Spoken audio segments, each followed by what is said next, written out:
Welcome to the Winds of Chaos, the Dungeons & Dragons campaign where you can influence the course of the game. You can harness the Winds of Chaos, this nefarious force of change sweeping across the lands of Gondara, by donating bits during the stream to help or hinder our heroes. For 300 bits, our heroes may find a useful, mundane, non-magical item.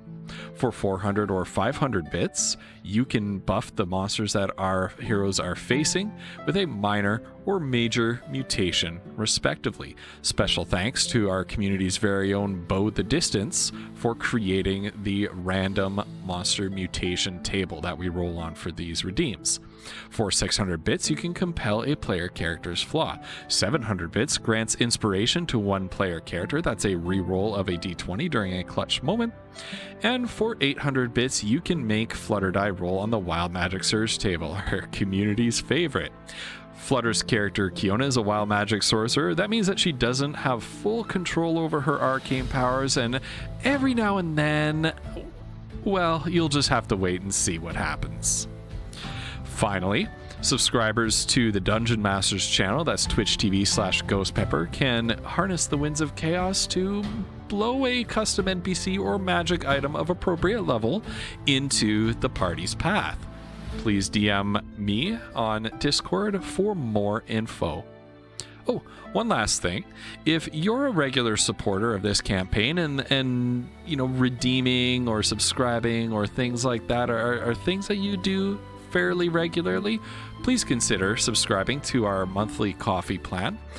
We use the proceeds from that to go directly towards funding improvements to the game, music, artwork, subscriptions to different services that make our game that much better. Any monthly supporters get a free Major Monster Mutation, Wild Magic Surge, custom NPC, or magic item once per month. We really appreciate all of our coffee subscribers, all of our bits redeemers, and every single one of you who watches the game. Please enjoy the show.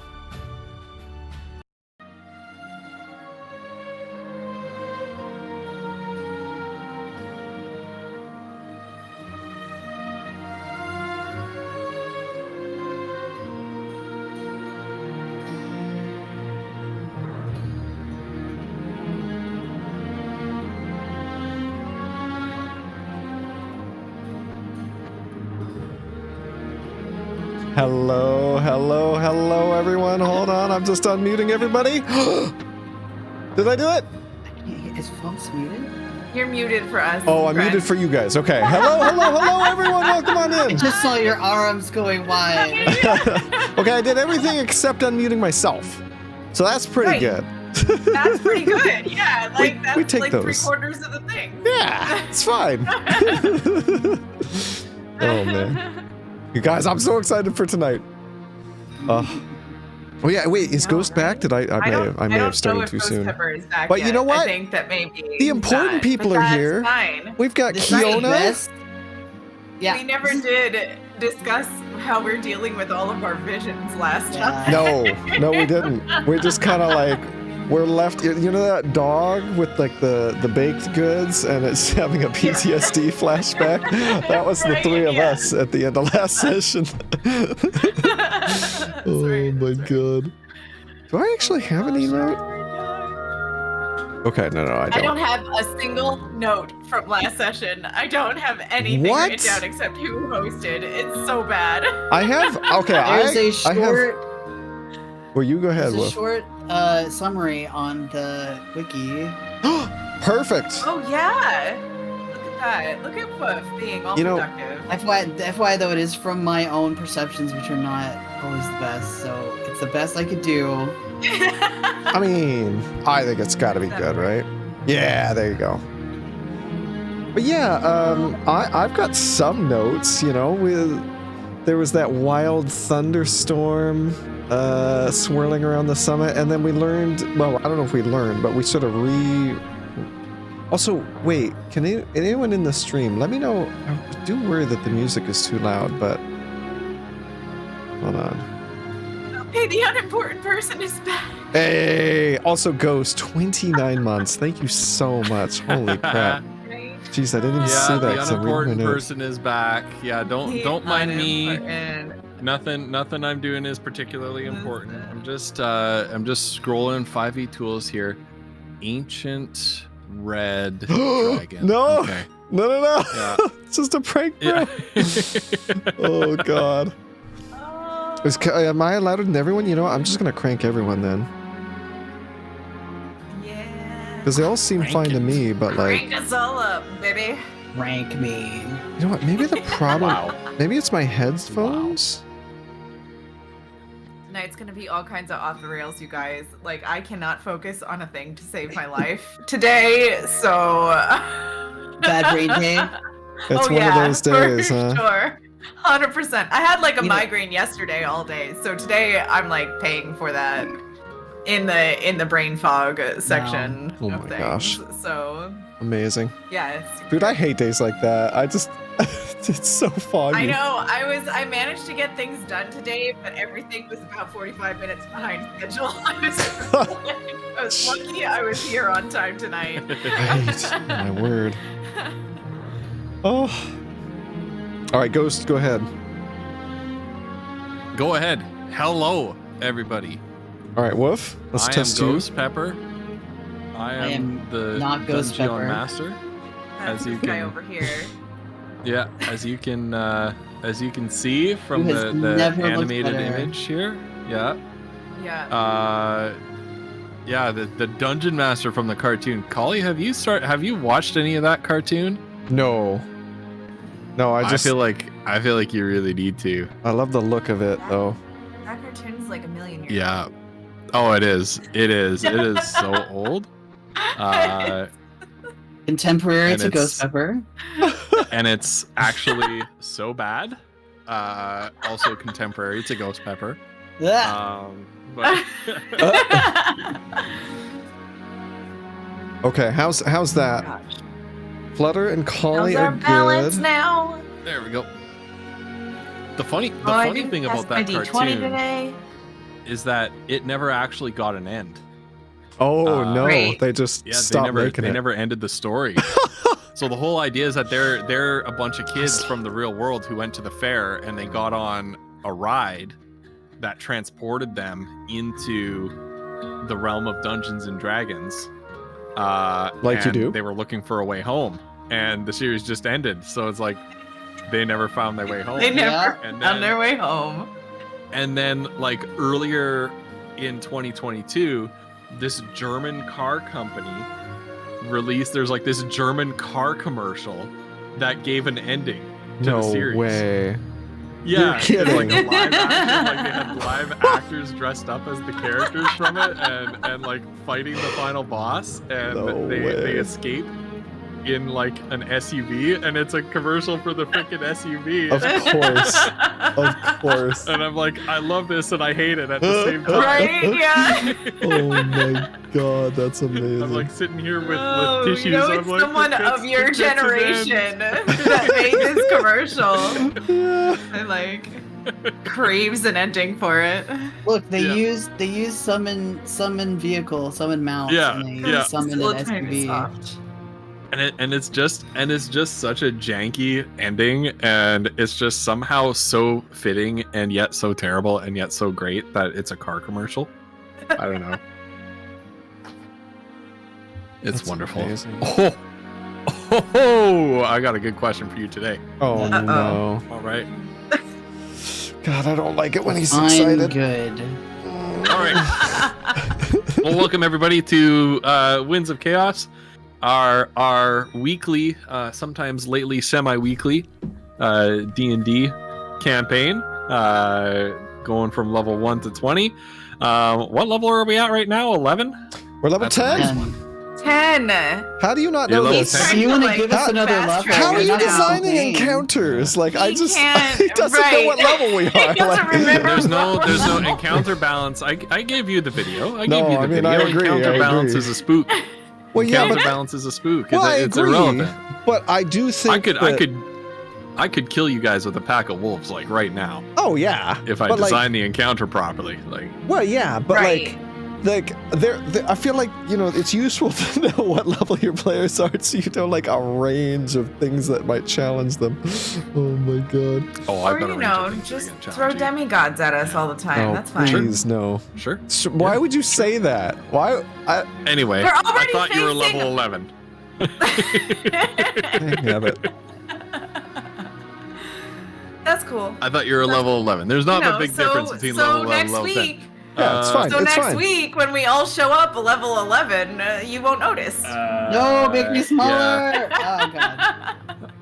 There we go. Well, I don't know about that. That was After pretty- this flack I've been getting all night, you might be going to level 9 next week. I'm sure there's some things in this edition that cause you to lose a Knocked level. You back a I was gonna level. say, isn't it Black so- Dragons from like the first edition or whatever? Black Dragons Yeah. can eat levels or something. Oh god, Yep. yeah. Pepper, have I told you how Whites- wonderful you are and how whites much we do all it love as well. you? Yeah, whites do it as Jeez. well. Getting resurrected does it as Whites well. do it? Certain What? yeah, whites, Whites. like WIGHT. It's a form of undead. Woof. Yeah. You douche. Sounds about white. Am I right? Am I right? Yeah.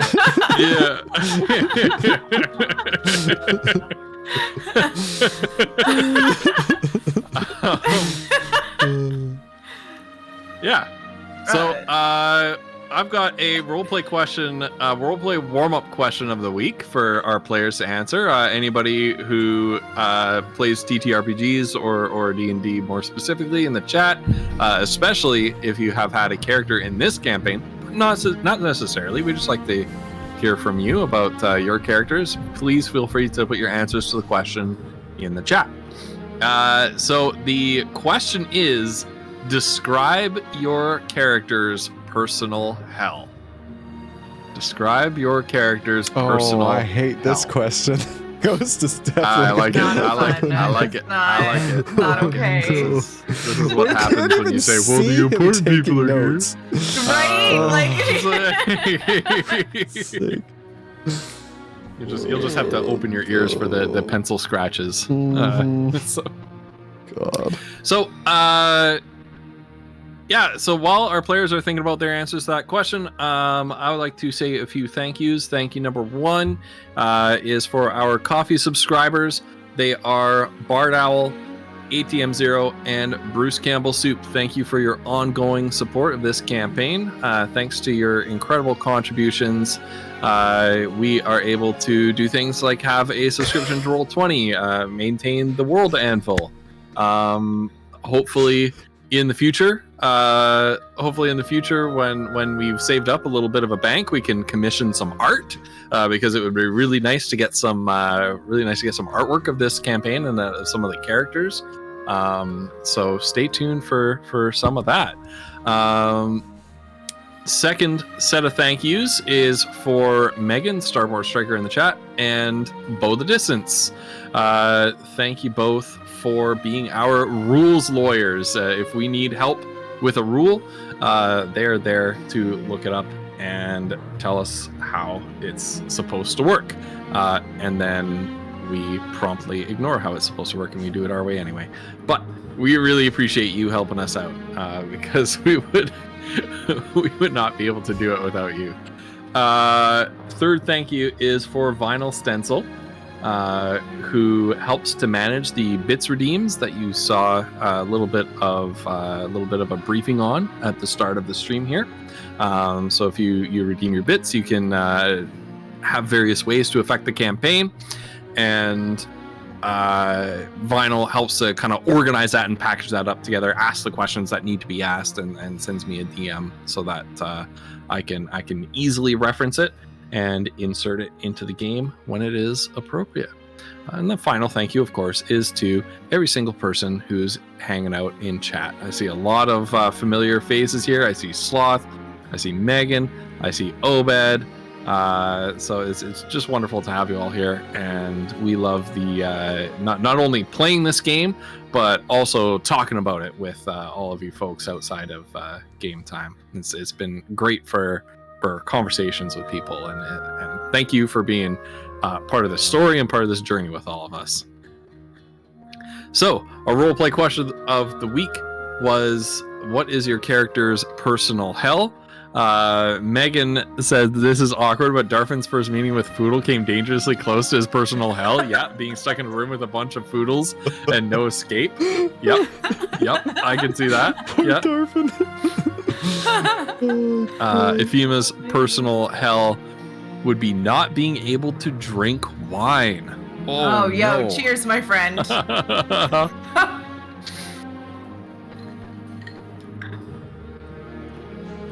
Oh man. Pugram's personal hell would be having to watch his party suffer forever. Oh. Similar to that, Pugram, I can maybe answer Kiona's question with. I think back on the decision to what is she gonna do? Is she gonna get Foodle's dad killed by turning Foodle into a bird instead of doing something else? Making a decision that gets one of the party killed is it like what she thinks could potentially be that, like in a moment. Right. That is her personal hell. Like Right. trying to figure out how not to get somebody killed, but thinking it's gonna happen either way. Right. Yeah. Okay. And potentially even herself being the reason why it happens, or the fireball or something, you know? Be like, yeah, that's her personal hell. Yeah. Every time she thinks about that stuff. Oh gosh. Wait, so you want me? You want me to roll mine, dude? I've got. Yeah, I've should got we switch to like roll 20 or should Or, we yeah. Yeah, do we all roll? Does just the GM roll? Yeah, how does it? How's the game work, mine dude? I'm excited though. I love this. Yeah, this is Cool gonna thing. be fun. Yeah. Right? Let's do it. I've got my D20 ready anyway. I've got mine right here. Everyone? Okay. Everyone all can right, roll. Here we go. Okay. All Come right, on. we're trusting Oh, no, rolls. whoops, hold Let's on. I go. can go in there. We roll 20 or we roll. I got a 3. I really need no. a frickin' dice tray. Nice. Like seriously. That's not Okay. good. Oh Another yeah. I got I an got 11. a 12. I got a 10. Yep, We all 12. rolled bad. Okay, but it's all Wait, 10 but or it's above, over. right? Except for me. Yeah. I got Well- a 3. I got a 3, guys. Like, Unlucky. yeah. I don't know Get where wrecked, streamer. my Get dice wrecked. went. Oh, Pug got a 9. Pug, no. Oh god. Use my lovely pink dice today. Ooh. Pink I know, dice. right, Pug? Yeah. Oh, I see it. If So you, good. if you Yeah, fail so by an far. inch, you Looks like failed by a confetti mile. foil inside of them. I really like these. Oh yeah. Oh, That nice. was a 14 that landed on the floor. It's even better. There you go. Oh. I'll take that one. Oh yeah. Yeah, can I give that one to Flumps? If only. Well, All right, let's hear personal hells from damage 5 HP per turn. Oh no. oh gosh, Oh no. That's I'm gonna- bad. I'm gonna die very soon. Is it the Yeah. Well, if I players or think- the characters? Because like I'm Huh? screwed. Well, if I don't think you even have 10 HP, do you?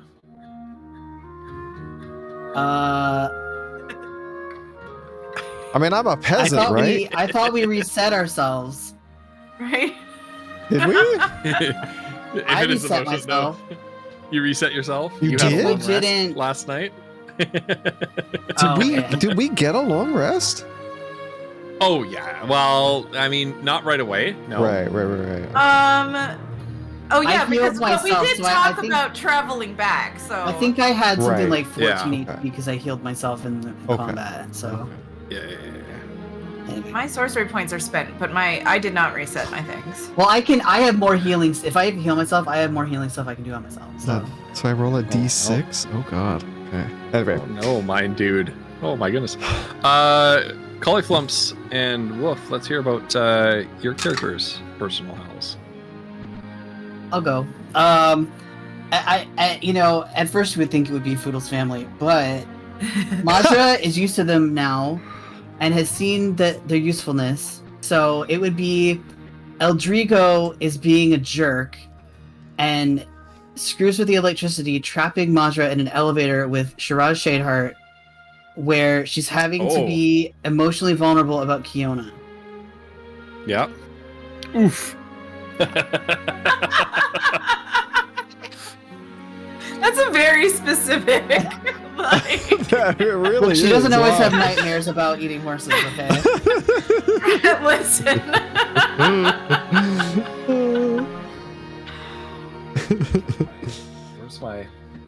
Where's my torn half envelope where I make all my notes? Mo- There we go. it's because Monster's the smartest of us all, Megan. No, I don't Okay, not an Right, elevator, actually.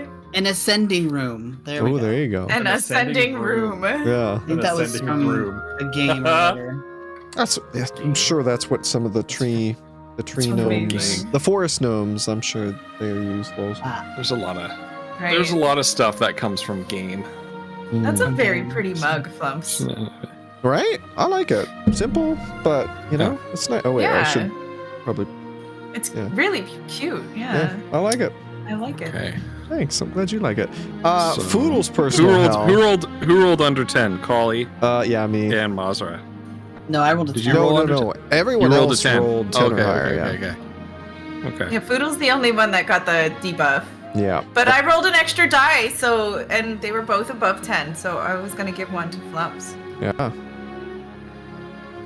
Well, we'll see if I allow that. Foodle's see. personal hell would be just a wasteland with no nature, just dirt and rock. No trees, no plants, no animals, nothing, not a living soul except for Brunor Bluejacket. And that's it. That's just Foodle and Brunor in a wasteland of nothingness. That's Foodle's personal Bruno hell. Blue Jacket. Well, Fuck that guy. well, Mr. Shepard. Have I got a commercial opportunity for you, my Dude. friend? Slimiest son of a bitch who stabbed Foodle, to be clear. Oh, that jerk. No, he didn't. He did. Watch When the did he VOD. stab Foodle? We were gambling. This is where the whole thing started from. Foodle was gambling in the caravan. that scene. Yeah. Yeah. Oh, He yeah, because accused you me of cheated him. cheating. Well, yeah. Because you cheated him. Was I? Did And I you got cheat him? caught. No, I'm pretty sure Foodle didn't Yeah, you cheat. did. He You just got played caught. really well. Oh, did he? I don't know.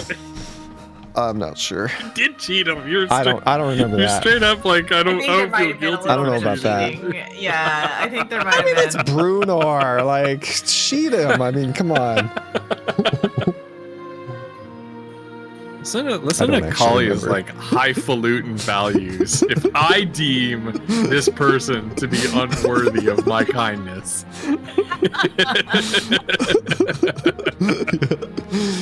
Oh, man. right, for anyone who got 10 and upper, here's 420 coppers. Oh yeah, I don't know what the dungeon master is Here's gonna do To the with 420 coppers, friend. but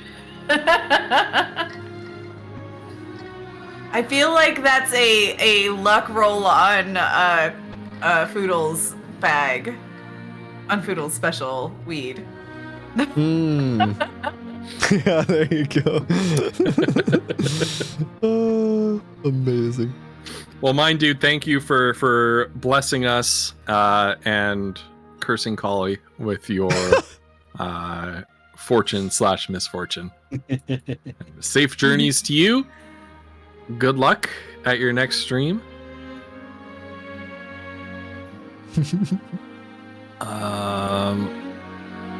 I would like there to be a gnome similar to Foodle at my table who could be my hireling manservant. I would love that. And he loves weed. Thanks for the blessings and also the bane. Yeah, but Like at your table IRL, I'll see if I can commission like a little butler Foodle Right? plushie That or would be something like funny. that to sit at your table. In Collie's D&D game? Nice. Oh, wow. we shall see. We shall see if Foodle makes a guest appearance as Pugrim's manservant. I can't imagine. Like, it couldn't be Foodle, because I cannot imagine Foodle making a good servant. There's just no way. No. It's food. It's cousin twice removed or something. Yeah. Right? Foodle's cousin Poodle. Mm-hmm. Oh, jeez. All right. First, I must face the ageless evil at the bottom of this dungeon. Yes.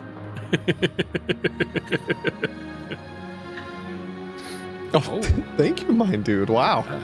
Yeah, Foodle is wow. poor as shit right now, so he could use it. That would be Yeah. awesome. Yeah. Oh man. Hey, Vinyl. What is that What's emo? up, Oh, it's a Vinyl? piggy boop. It's a boop, isn't I that thought it was cute? like from zoomed out. I thought it was a cat shooting like a fireball out of its mouth. That'd be something. They are known It's to a do boop. that. Yeah, I'm sure.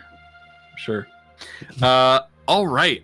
So, let's get this adventure started. Let's do it. You can type exclamation WOC recap for Winds of Chaos recap in the chat to see a nice, well-written recap of last episode, courtesy of Woof. So thank you very much, Woof, for doing that. But essentially, after delivering the symbols of state, the crown jewels of the High King of Zwergenheim to the Altar of Storms at the top of Mount Magog, you were blessed, although you may consider it to be a curse, most of you, with visions from Eldrigo. You're not sure if these are visions of the past, visions of the future, visions of things that are simply outside of your personal perception that are occurring at the present.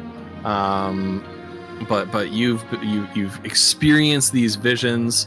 You have been spoken to by the Storm Dragon, the god of truth, and sent on your merry way back down the mountain to deliver the Driftwood Crown and the Scarlet Reliquary to High King Valdemar as his champions who has secured his re-election.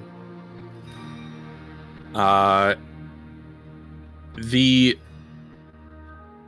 evening before the coronation ceremony, you are, of course, invited to continue to stay at the Grey Pines Hearth, where you've been honored guests up to this point. And you are once again fated to a raucous celebration. These Zwergenheim dwarves certainly know how to party. It seems that they have a big celebration and a huge feast every night.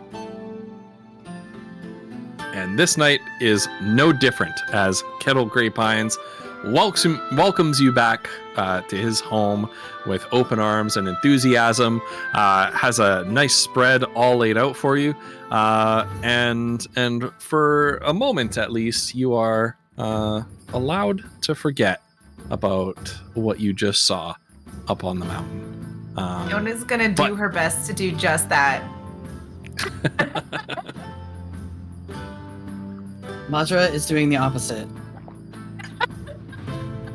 She- Foodle's gonna try to dance with anyone who will dance with him. Yona will dance also. Oh, okay. Absolutely. She will be drinking and dancing all night. Sure.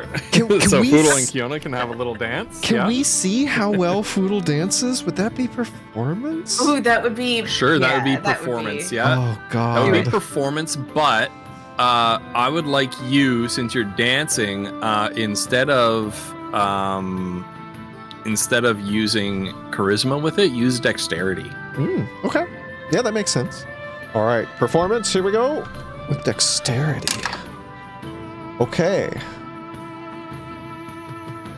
He is not proficient, so we don't add that.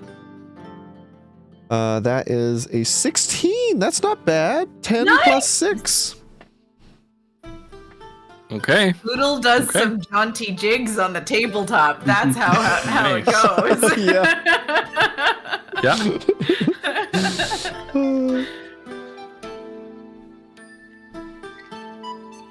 Maybe him and Kiona can do a thing where she like lassos and he does jump rope with the lasso kind of stuff. Like, soft shoeing in between. Oh my gosh.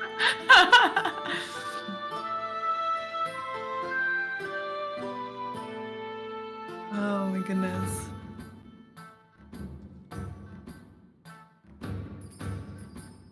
All right.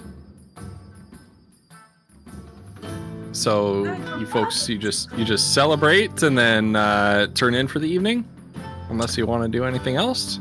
Yeah, I think, well, Foodle paid for the drinks that he promised, as I recall. Yeah. So I'm trying to think, was there anything else I need to do?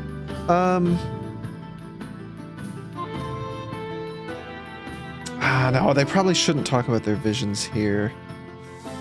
Okay, yeah. Just looking through, seeing if there's anything that we should do. No, I think just some revelry and fun for tonight. Some revelry and fun. Okay. Yeah.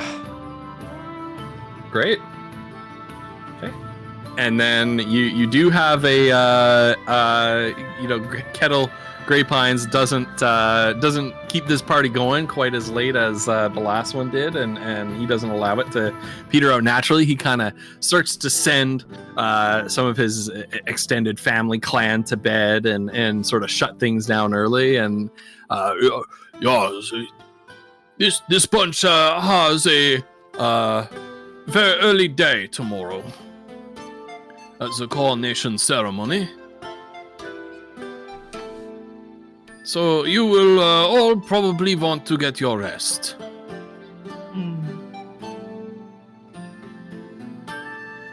Yeah. Friend. Yeah, I think you're right. You know, people in Zwergenheim are more and more impressed with you each day.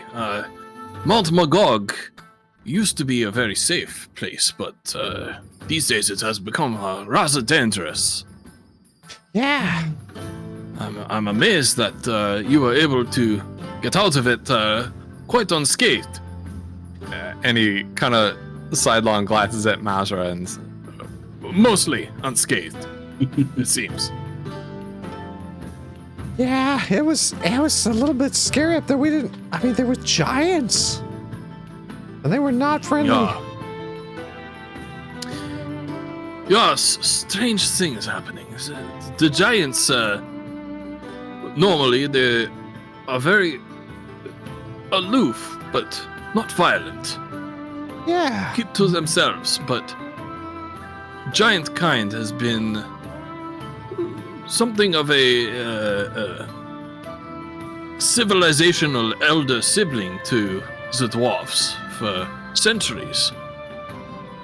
For them to turn on us like this and turn feral in this way, well, a very proud people have fallen far, it seems. Yeah, this was something I was going to ask somebody about tomorrow, but tonight's just as good. I remember at one point we encountered some giants before, and we went to a temple, and it was to Eldrigo, similar to the mountaintop here, and they, I think they worship Eldrigo or something, and our mission was to, commune with Eldrigo, and yet they still attacked us, so you guys don't know anything, huh? Yeah, this other temple makes quite a lot of sense. Eldrigo is, of course, the chief god of giant kind, and in a sense also of dwarven kind, although we have our own gods that we hold much more closely to heart, but it's very strange. It's almost as if something has been out there corrupting the giants. Right. Really corrupting many things in the world as well. Yeah. Like a cold I wind. wonder what it could be. Yeah. Well, You're the adventurers, not me. I am but a simple woodworker. Right. Perhaps if there's anyone who can find out the truth, it might be you. Yeah. What we're aiming to do. Wonder if there'll be interest in the rift. The rift? Well, I mean, that's Are where you we're going heading there next. Yeah. Oh. What business do you have there?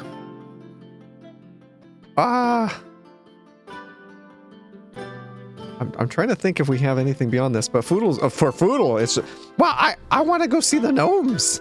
I hear they're inventors there. Oh, okay, and quite accomplished ones as that. Yeah. I've only ever been to the rift once, as a young boy. Yeah. It wasn't as it is today, of course. It's a much smaller settlement than it's become now, but and Kettle's expression kind of takes a far off look as his mind reaches into the distant past when his beard was but a whisper of stubble upon his chin. Oh, the wonders there that they built. Truly, truly amazing. Yeah. I can't wait to see him. You know, my uncle. We're forest gnomes, but my uncle, he's a bit of an inventor himself, and Foodle will sort of show, you know, the gimbal shot that Uncle Gimbal crafted for him. Yes, I saw this in action. Yeah, I mean, it's possible. I don't know. I mean, he didn't tell me all the stories and all the places he went, but it's possible he had been to the Rift. He was a trader who, you know, went all over the place trading with towns and cities, and I don't know. Well, maybe he learned from them. And Kettle, at your sort of implicit invitation, sort of runs his hands along gimbal shot, quite amazed at it. Yes, well, these are the kinds of things that they craft in the Rift for sure. Fascinating. Well, hopefully you find yourself at home there. I hope so. You know, we've heard rumors of a, you know, philosopher. Is that the word? Philosophers? Like think people, like with grand ideas.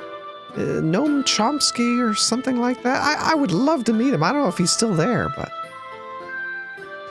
Oh, Noam Chomsky, and he's kind of like he screws his face up a little bit. Well, it has some very interesting ideas for sure, but I'm not my cup of tea, not my mug of mead, Right. as you might say. Right. Yeah. Well, that's okay. I think there's a time and a place, and there is such a thing as duty and a need for order and authority from time to time. But in any case, and you kind of get the impression from poor flustered Kettle that he's maybe a little bit more conservative than you're. Just Foodle running around engaging everyone in his little like anarcho-primitivist theories, and they're kind of like, no, not for me. Yeah, and I think other than that, it's really we're looking for a friend of ours. His name's Darfin, and we don't really know where to look, to be honest with you. Oh yeah, I've never heard of somebody named this. Right. I mean, it's unlikely that he's here, right? So, but yeah. No, Yeah. why is that? Well, I mean, there's like the big long line. That's true. That's true. Although Darfin was, Did you see him in that line? I love that. No. That's what you think. That's the reason why you think he's not here. It's the line. Well, I mean, he's sort of implying that it's hard to The get most in here, but immediate excuse, but right, like. yeah. But that's how Foodle's brain works, He right? couldn't possibly have Yeah. gotten in here before us. I mean, Uh, no, actually, Kira, that's a good point. I mean, Darfin is a very important person. It's possible. We should have asked somebody at the Is he? gate. Yeah. He was like, Why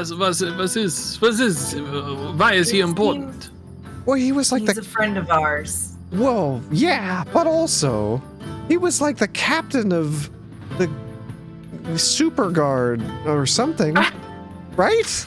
I feel like I'm Kettle- remembering all of this correctly, I believe. I think this is all right. Right, Kettle Megan? looks at you. Kettle looks at you with just a blank frown. I've never Okay. heard of this super god. I'm so sorry. Foodle is high, and like that because this happened last episode. Just to be clear, like Foodle is still. Oh God. Yeah. Anyway. Just Oh my Masha lays a hand on his shoulder, and she's just like, he's a paladin with the Order of Saravia, Yeah. and was No. helping. Staravia. Well, look, I had you nothing- won't find many of that kind here. No. no, we have reasons to believe he was kidnapped and Mm. political plot. Mm. So if you ever see a sort of dark-skinned elf who goes by that name in your travels, An elf? Yeah. No. Not many elves here, no. he's just kind of like, you know, the other people who overhear this conversation, they're kind of whispering to him, an elf. well, you never know. We've seen stranger things. Yeah. He's really important. All 4 seasons. Like Maz was saying. Paladin. Well, I vastly prefer the first and fourth one myself. But in any case, Well, I will keep my eye out for this Dolphin, captain of the Super God and Staravia Paladin. okay, that's on them. Foodle's high. Well, okay. Here's a question for you. We're going to the Rift. Like, how do we get there? I've never been. Is there like a I don't know, a cart that we could take, or a boat? Maybe a boat. There's the big lake. Well, the rift is located downriver. There are river barges that sail up and down the Tetma. This I sounds, suppose you could take one of these. This sounds amazing. Poor Megan. Look, I know what Macha's gonna do tonight. I know what Foodle's gonna do. He's pulling out his pipe and he's gonna keep smoking. Macha's gonna make a "Have you seen this elf?" poster with actual identifying information, Ooh. Oh, okay. and she'll like. Okay. Let me look at your character sheet. What could we roll for this artistic representation? Well, she usually does like sketches and stuff in her notebook for. I'm trying to remember what we use for that. Sure.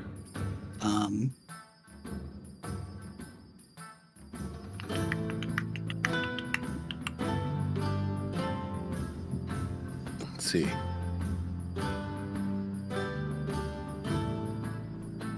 I think I might let you use your dexterity and add your proficiency bonus, since you regularly Okay. do sketches as part So of like, that'd your business be and everything. so Dex with. Yeah. So like a skill that you're proficient in. Okay. Literally roll a dexterity skill that you have. Can I proficiency in. guidance myself on top of that? Sure. Are you doing this like right now in the middle of this conversation? Or are you doing this later? No, she'll do it when it's quiet, so that she can have some concentration. Okay. Okay. I don't trust. This All right. guy. So let's all hold on to that until later then. Unless Kiona, your conversation with Kettle is at an end. He's pretty confused right now, just so you know. He's during that whole conversation, Kiona got the. he thinks you're all high. Do you want some?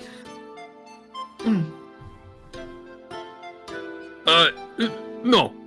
Thank you. Okay. Kiona, Mazra? More for me now.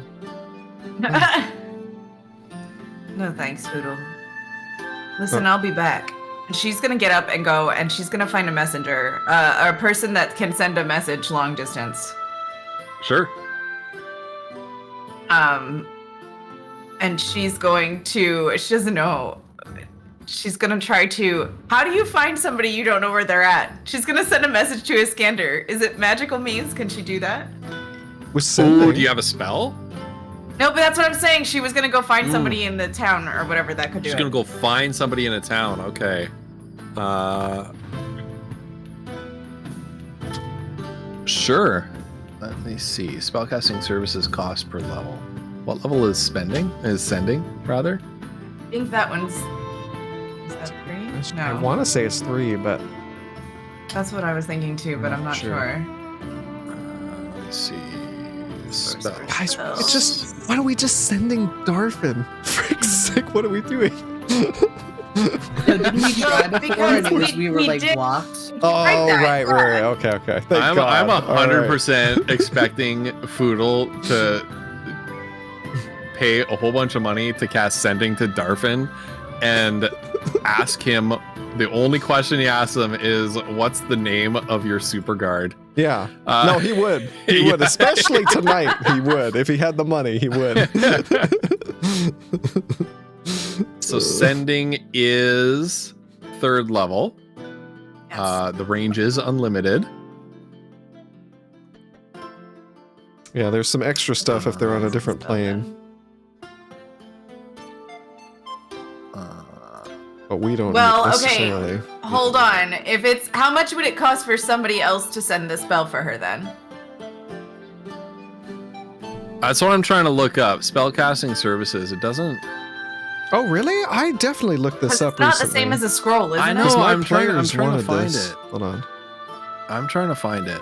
Prices for spellcasting services. Square of the spell level, then multiplied by 10.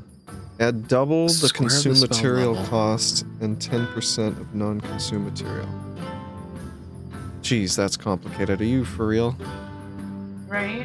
What? So double. So did you say double the square or 10 times the square? I'm just gonna post it in chat. This is what I found. Yeah. Square of the spell level, then multiply by 10. So that'd be 90. What? There's Is no that way. That's real? really cheap, isn't it? That's extremely cheap. Yeah.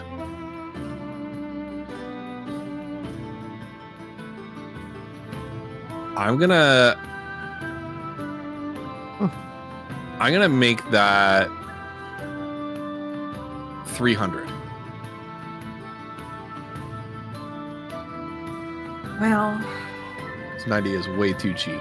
You should I get think end of day 300 discount. gold is a. You could always haggle. she would take Mazur with her to see to make Oh sure my that. Shoot, Megan's right. If you don't give us a discount, I'll rip your arms off. Well, Kiona said that she was gonna send Person to. casting sending. right, needs Oh, to the know person they're casting sending needs to Oh. know. Oh. Yeah. So Oh, what you need to shit. buy So we'd is a have to just scroll buy then. the scroll.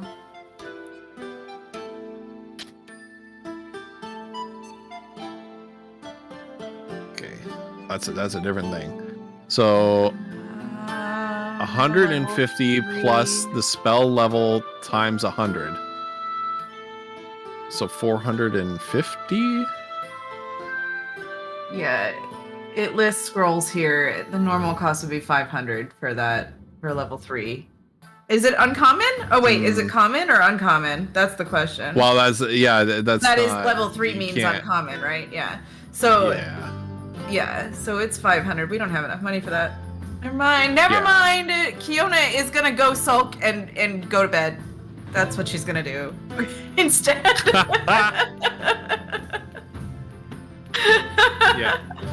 Yeah.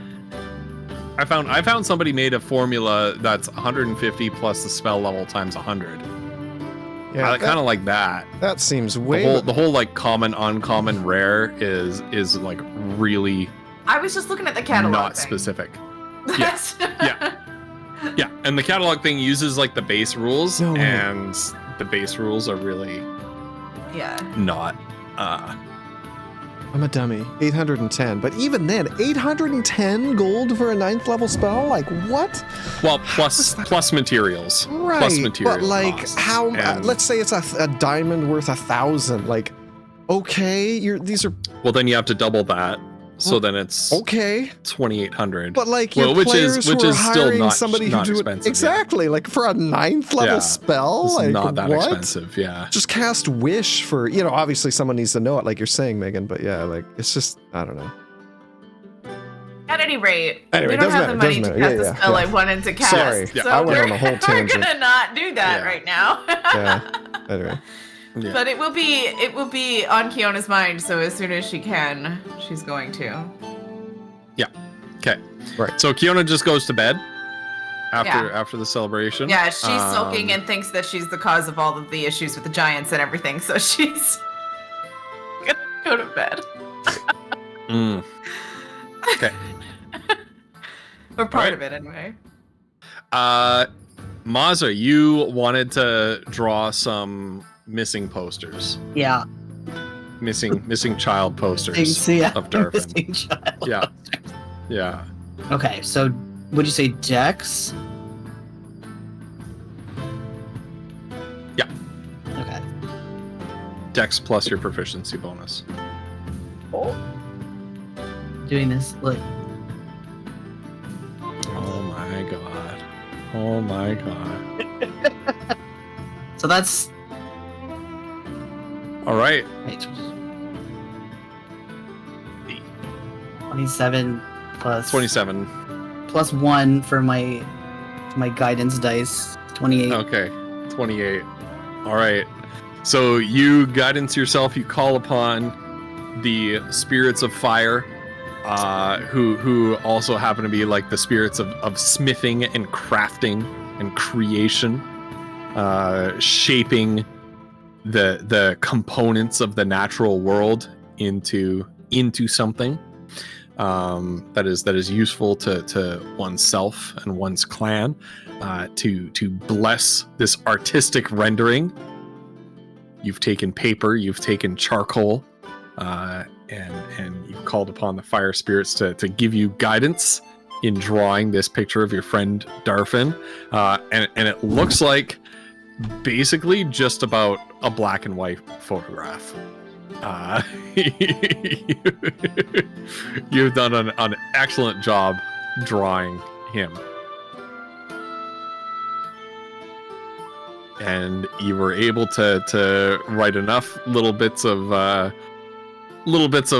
lore about him, about how he was an officer, a captain in the Knights Radiant, the militant order of Staravia.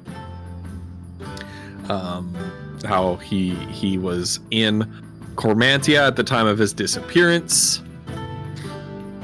What he looks like, what he answers to,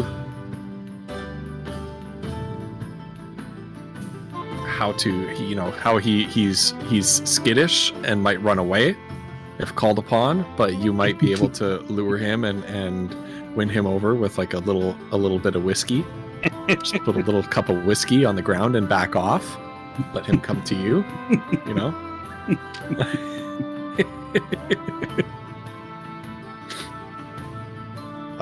Meanwhile, Right. Foodle is just trapping dwarves in conversation about anarchism. He's just like anybody who will talk to him because he's high. Oh, he failed his second check, by the way. Oh, okay. Okay. Oh, shit. Yeah, and Foodle, roll an intelligence check. Okay. This will be good for Foodle. All right. He's hoping to earn a promotion to the Ultra Guard one day. That's what Foodle's gonna call it. That's a nat 1. Okay.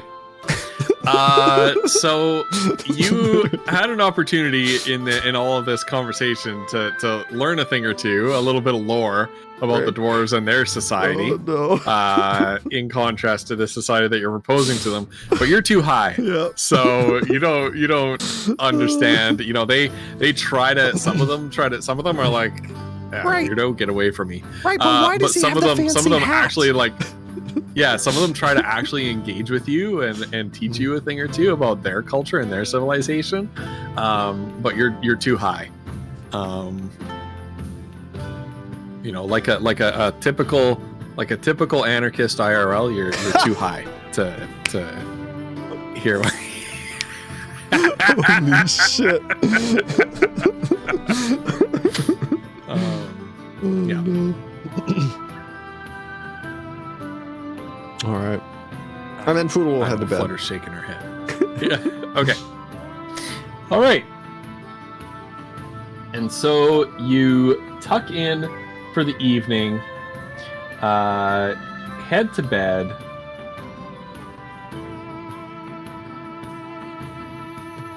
Oh, have I got a good one for you? Okay. That night, you are deep in your dreams. Bear with me. And they're normal and nice. Oh God. No, They are normal and nice dreams. no. They're normal. They're normal for Kiona anyway. Oh, This no. This is your typical dream soundtrack. Mm-hmm. You know, Just Foodle as prancing you're in the romping fields. through, as you're prancing through the fields, yeah, and you're sort of swinging on the trees and everything like that. You know, this is the soundtrack. Actually, Foodle, you have normal dreams. Except that Doodle Kiona. flies. Yeah. Because he's high. Doodle flies. Kiona, you do not have normal dreams. Kiona, yeah. I was trying to sucker you in. Trying to sucker you in, thinking you were safe because you were second. I was really hoping. Kiona, you dream that you are back in Angevin House. You're walking through the rooms on your daily routine, but something just seems off. This isn't your furniture that you furnish this place with. This isn't, when you open the door to your bedroom, this isn't your bedroom. It's furnished like the room of a very wealthy and very affluent young girl. You see a figure in the middle of the room, kneeling on the floor, reading a scroll that she has laid out in front of her. And her shoulders are trembling gently as she sobs.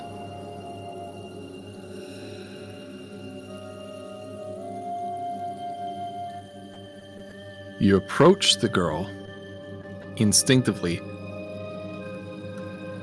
reach out to touch her shoulder, and just before you do, She turns towards you, her face blank. No eyes, no nose, no mouth. Chalk white.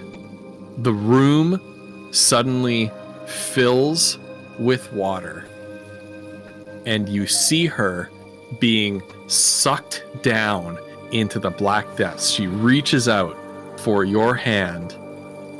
You try to reach out and grab her and miss. And as she's drawn down, you see in the depths 6 glowing eyes open and a fanged, glowing maw consume her. When you wake up with a start from this dream, cold sweat running down your brow and soaking your nightshirt, you look over to the nightstand beside the bed. And I might have lost. I actually lost the total that I wrote down. You see a bag of a heavy sack set on your nightstand with a little note card with a heart drawn on it.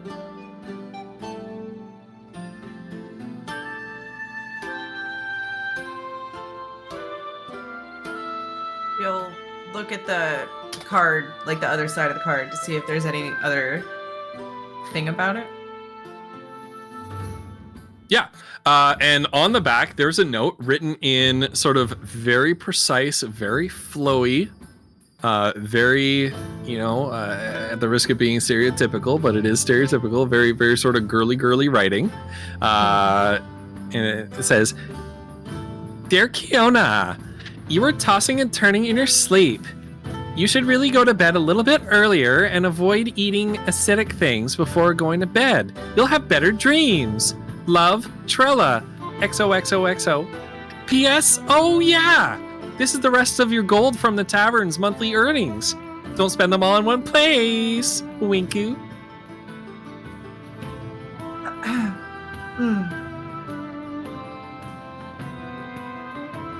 Well, that is a strange experience, isn't it? She'll say to particularly nobody. Receiving a letter from a ghost that lives in her house. Like, she just... The whole situation just on top of the dream processed. And also, I think the girl in the dream... I don't know. It's either Kiona. Well, it could have been, but maybe it's both. What if it was both? Maybe it's both of them. Ew. Because that was Trella's room. Well, roll an intelligence. Can I? Check. Roll a history. Yeah. Roll a history check. Yeah, roll a history check. Oh God, I'm gonna use my actual real dice. Because it's gonna be whatever I roll and nothing more. Oh, it's a nat 1. No. Okay. Yeah, you have. Oh my God, you guys! I'm trying to give you lore. I'm trying to give you lore. Yeah,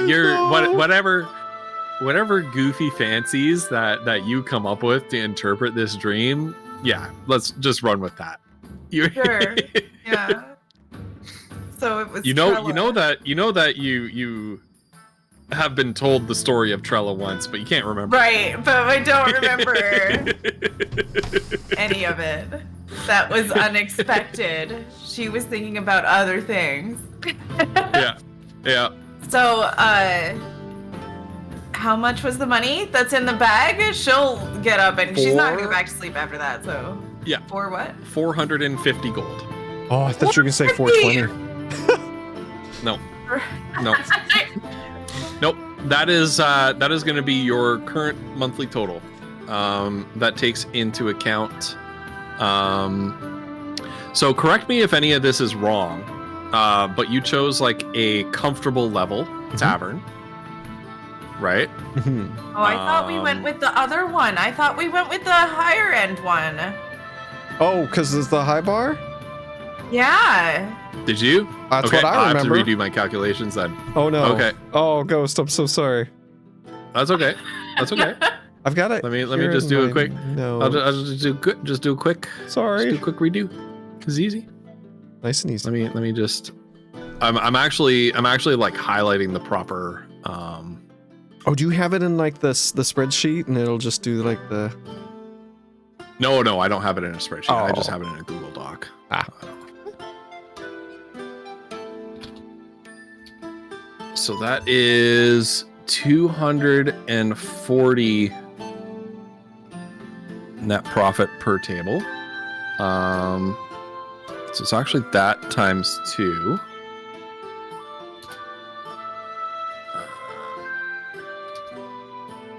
Sorry, just making some notes so that I only need to do this once. Oh yeah, for sure. Yeah, for sure. Yeah. And then next time I have it. Okay. And then, so to maintain wealthy serving staff, get rid of that. What's 6 times 6? 24. What?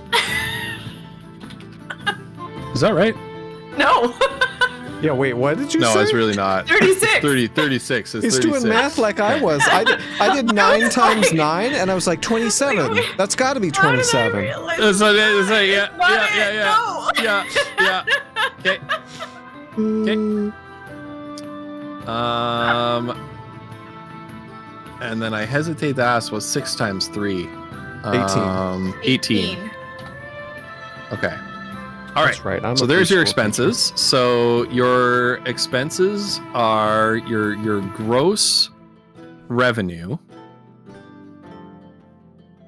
is 1440 GP per month minus serving staff is 360 GP per month minus your manager Syrian's wage.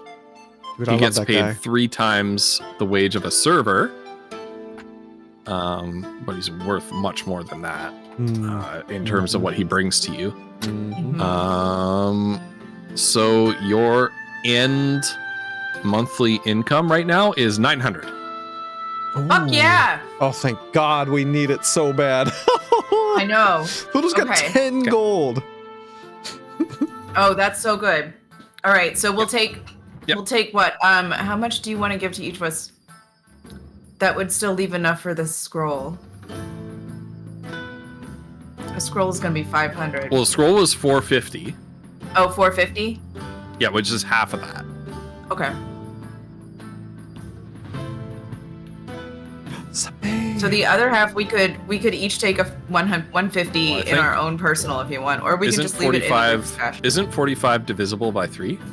Yes, 15. Yeah. Yeah. I was gonna say we could each take 150, but that's up to the group unless they want to just leave it in the bag of the group bag. Foodle could use some. He's got 10 gold. Okay. Like, it's useful for us to have some spending money, I think. All right, so then take 150 each. Okay. Mazra, Kiona, and Poodle, Okay. All right. One. and then we'll sew. 50. All right. Yeah. So whenever we get a chance, we should buy the scroll to do the sending spell to talk to Iskander.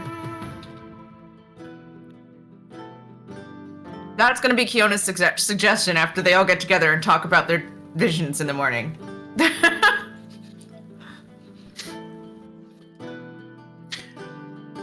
Yeah, and just to remind you about the tavern, that there are other people you can hire to bring in more revenue and some more interesting stuff as well. Yeah. So some extra bonuses that you can earn.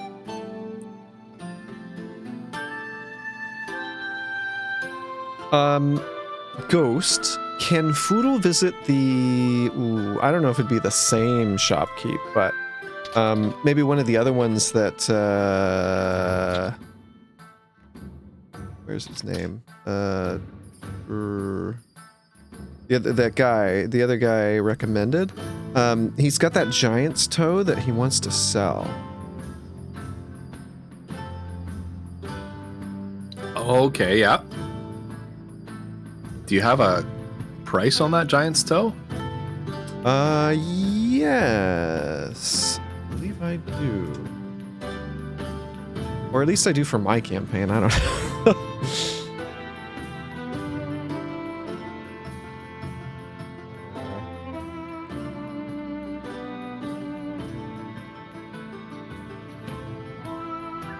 Is it from that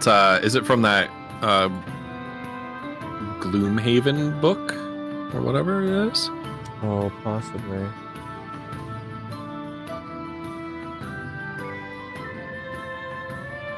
I do not have that up right now. Let's see it. Anyway, whatever. He'll sell it. We'll figure that out between episodes. Yeah. Yeah. Okay. All right. Yeah, we can figure that out off stream. So you roam around the city early in the morning, before the coronation, looking for somebody to purchase that giant's toe. Many of the dwarves that you encounter and offer that toe to have a certain reverence and a certain pity for even like the corrupted giants, what's happened to them, and you find after your first one or two attempts to sell it to people, like people are actually offended that you're trying to sell this to them, and they're like, like, what are you doing with that, right? It's like they react as if you were walking down the streets of your city, like trying to sell a rhinoceros horn to people. You know what I mean? Like they're like, so you start to find that you need to be a little bit more subtle. Ultimately, though, searching around, you manage to find a little back alley alchemist shop, and there's a somewhat unscrupulous seeming alchemist who kind of reminds you a little bit of Brunor Bluejacket, who kindly offers to take that giant's toe off of your hands because of certain alchemical properties that the toe has. And Foodle will take whatever price he is offering just to get out of there.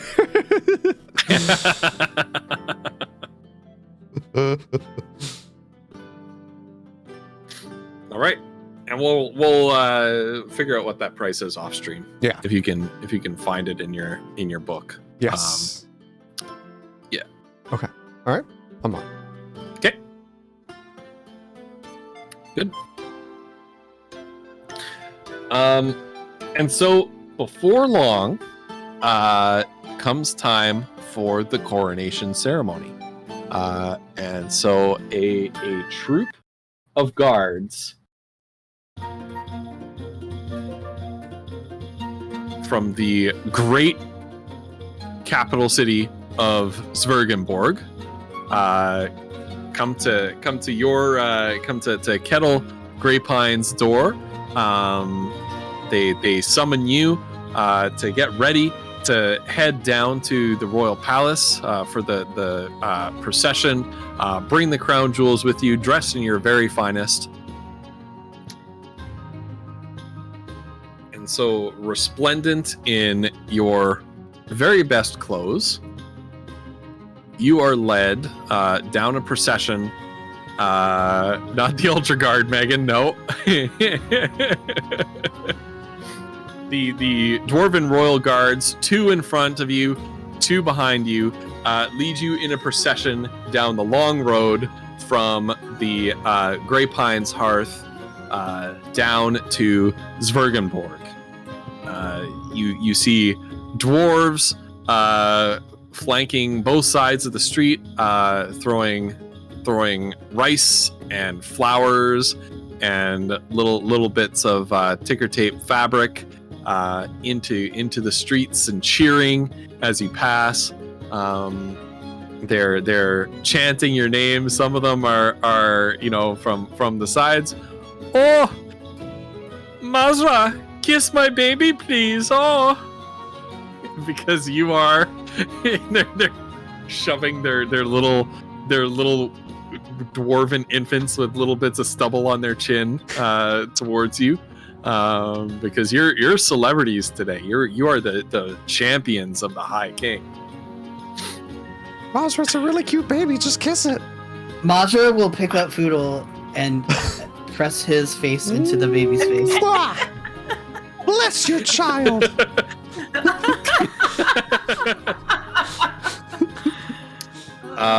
The baby laughs. Hey. You rolled an 18 on that. Baby. Look, Majra held the baby once, and that's the last name. Good. Yep. I just love the mental image of, this I know. procession. Someone's like, here, Mazra, kiss my baby. And then Mazra's like, and just sticks food on it. Like, oh my god. Perfection, Wolf, perfection. Fiona's dying in the background. Neither of them can see it. Yeah. She's just. Holy shit. All right. And you're led up to the gates of Zwergenborg, where the big stone double doors grind open, admitting you into into sort of the small capital city, which is little more than the palace and the adjoining compound. The crowds inside are much less raucous and much more finely dressed than those outside. And looking around you can see that the assembled audience for the coronation are the sort of who's who of Zwergenheim society, allowed this far into the palace. And then you're led up the long set of stairs into the palace itself, which opens up into that vast grand hall. Do I have the picture of it still? I hope I do. I do. There it is. Yeah. And you are led into the throne room, and with each room that you pass into, and the further into the palace towards the throne you get, the attendant audience is smaller and even more resplendently clothed and jeweled, as the strata of society just sort of heightens as you're moving through the procession, until finally you reach the throne room, where the royal court in all of its pageantry is assembled. High King Valdemar stands, is not seated on the gigantic obsidian throne, but instead stands down off of the dais, sort of in front of it, sort of at the top of the stairs, but not mounted all the way up onto the same level as the throne. Very much striking the figure of somebody who is not king right now. And so you are bid to approach as the assembled priests of the realm are there to sort of witness and sanctify this ceremony. And the high priest of Eldrigo, dressed in simple linen garbs of the same type that you saw in the Eldrigan Monastery outside of Blycross. This weazened old dwarf approaches, takes the driftwood crown and the scarlet reliquary from you, hands one to one of the other priests, the other to the other priest, and they variously in turn place the driftwood crown on Valdemar's brow and set the scarlet reliquary into his hand. And then the priests in unison all say in Dwarvish, "All hail, High King Valdemar!" And the assembled court shout in unison, "Hail, High King Valdemar!" And everybody bows down. As do, at least does Kiona. Foodle's just sort of looking around. You feel a strong hand on your shoulder from one of the guards beside you, and sort of like pull you down to the Ceremony, to the yo. ground. Yeah. I'm Chomsky. No, he doesn't say anything. But he's thinking it. Think it all you want. Get on your knee, boy. And he does. Mazra, unless you kneel, you are similarly sort of firm, respectfully but firmly May take directed like to kneel. 4 of them to Kiona would grab push her. down, but Make her do it. Kiona's like, Yeah. Monster. they're sitting on her back to You're make embarrassing. her down with royalty. Yes, we know. Everything under their breath, they're like arguing about this. Quietly hissing is at there, each like, other. a slight moment where Mazra can like divine sense the room. Sure. Yeah. Okay. Does She just divine says- sense require what are the spells require? It's not a it's not a spell. spell. She just does It's it just, because she can. Check the So, yeah. vizier. Yeah. It's always the vizier. Yeah. It's always the vizier. So you are indeed on consecrated ground, as with the Hallow spell, and you can see that the Scarlet Reliquary and the Driftwood Crown are similarly blessed, consecrated with the blessing of Eldrigo, which you went up the mountain to secure in the first place. Alright.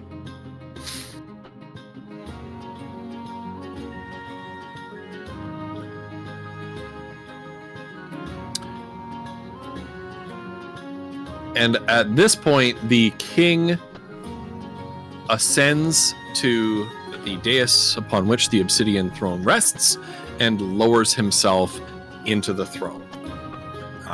And once he seats himself upon the throne, everybody else rises. A great raucous cheer rises up in the royal court, and the guards at this point kind of usher you off to the side, and Valdemar begins to see to some of the initial orders of state. He summons certain courtiers up and names them to be ministers of his government. Goes through the whole rigmarole of like royal appointments and whatnot. Declares a holiday, which is the custom. The holiday is always right out of woof. Ghost. Yeah, we're all kind of there's- like looking How- around. Like, Yeah. How far away from Foodle is the high priest? Or even the king? Which one? The High King? Well, The the High High King, King, yeah. is you are if we In a look on place of roll 20 honor, surely. Yeah. You're like, if you look on roll 20, you're yeah. standing like right here. Okay. Foodle's going to. You need to shut off the image there for chat. Oh, to see. right. Here, hold on. Yeah. Where is it? Boop. There you go, chat. Sorry about that. Foodle's going to, So you're like right here. as surreptitiously as possible, drop a piece of fleece, and the High King is. It's going to seem like the High King farts. Just lets one rip. With as this is just going on.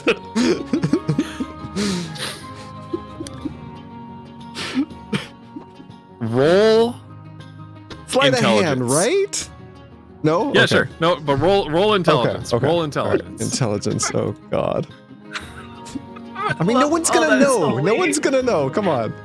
Please. That's a nat 20. So 26 Oh my God. That's a nat 20. on sleight of Okay. hand. But that's sleight of hand. And it You wanted me to matters, do it works. intelligence, right? No. No? I'm not asking you to roll sleight of hand. Okay, then that's a nat so no, 21. you know this. It's a spell. It's doing what the spell says. Okay, There's no alright. there's no sort of sleight of hand Oh, okay. needed. All right. So it appears that the High King flatulates. It just absolutely, you just hear like this echoing boom across the throne room, and for a moment everybody falls silent, and then a deafening thunderous cheer erupts in the throne room. And the guards are like the guards have broken decorum, and they're like, "Well done, sir! Well done, your highness!" And they're banging their spears on the floor. With your intelligence roll of 20, you remember that the ability to let one rip in this sense is like a treasured skill and talent of the dwarves. It's like a party game. And the heavy drinking, heavy partying dwarves of Zwergenheim actually really appreciate this, and so the High King has grown considerably in esteem from his followers for having done that. Foodle's just sort of like angrily see- slow clapping. Anybody who wants to can roll an insight check on Valdemar. All right. Let's see. God. I'll try. Let's see. Oh my God. It's like my worst skill. Okay, Foodle's pretty good with insight. It's insight. I solid middling. Okay, 17.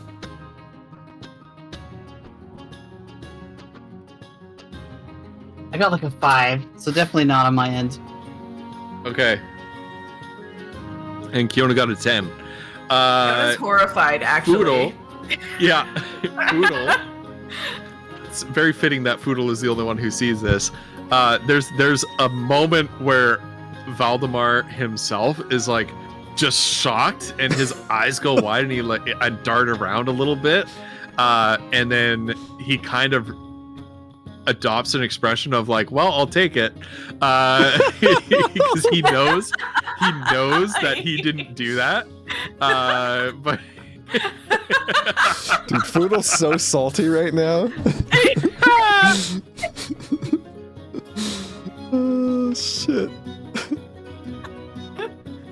See, everyone wonders why Majra actually has respect for Foodle, and these are things about why she respects Foodle, even though they're very different.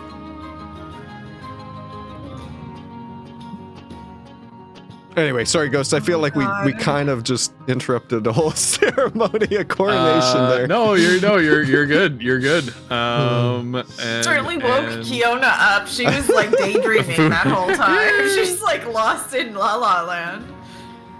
Oh, that's so disappointing All right. for her. Ah!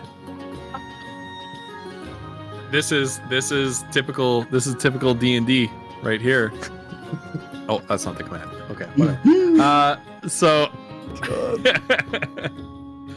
the royal appointments go on as things sort of calm down, and they can get back to their the business of court.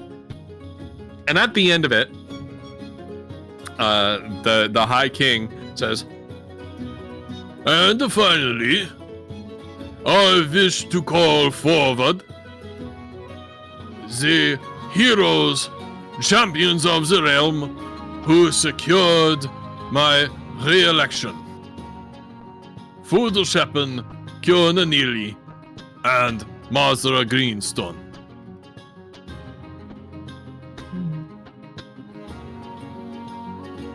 And he looks at you and kind of beckons you forward. Kiona will lead the way and kind of like grunt a little bit under her breath to make sure the other two follow her when they come to And Go up. Foodle adjusts his pocket square, and he will approach. Monster will follow, wearing like her normal clothes, like she always does.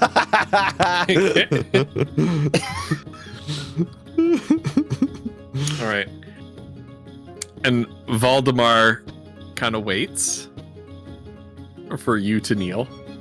his one of the priests that are standing sort of one step down from the throne kind of makes a motion with his hand like down. Yona will grab the other two by the hands, and as she sinks down to a knee, take them with her. And Foodle goes with her. Damn it. And Valdemar throws his white-bearded head back and laughs. Ho, ho, ho, ho. Rise, my friends, rise. You are more than subjects. You are friends of the realm. Making a big show of like, oh, please don't kneel in front of me while he waits for you to kneel. As gratitude for securing the crown jewels and protecting them from a very real threat, I bid you approach the throne and accept your reward. Can I insight check this guy? Sure. Insight It's check a for what? ceremony. No, I don't trust anybody. I rolled an 11. Hey! Okay. That's pretty good for He seems- Mazra. He seems on the up and up, but as you walk up to the throne, he pulls a big lever and a cartoonish trapdoor opens. No. I knew it. Foodle So will approach. and so as you approach the throne, you're actually now within kind of more private earshot of the king. Nonetheless, he bellows out, for your service to Zwergenheim, I hereby award you 1,600 gold crowns and this charter, permitting the holders to visit and engage in trade in Zwergenheim for perpetuity.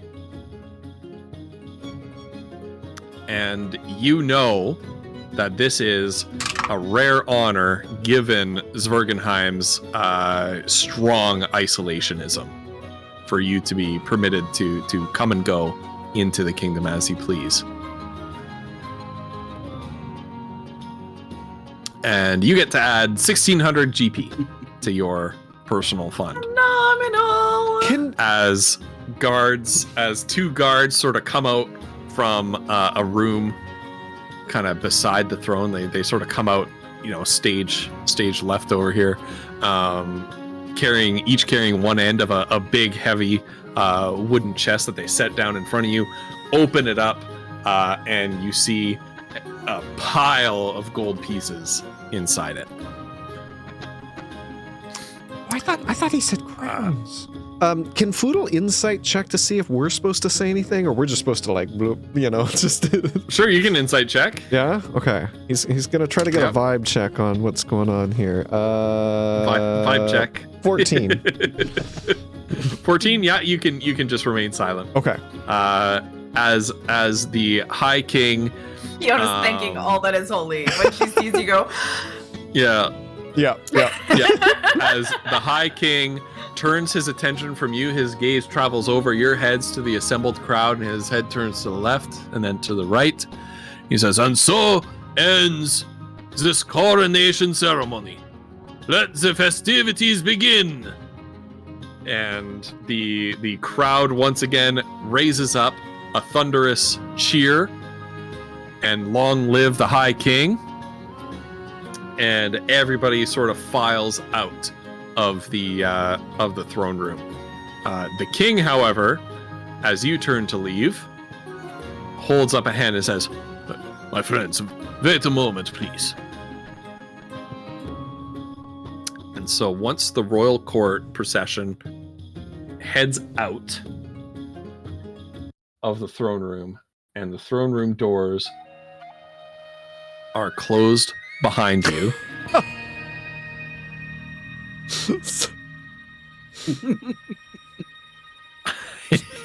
Quick, dude.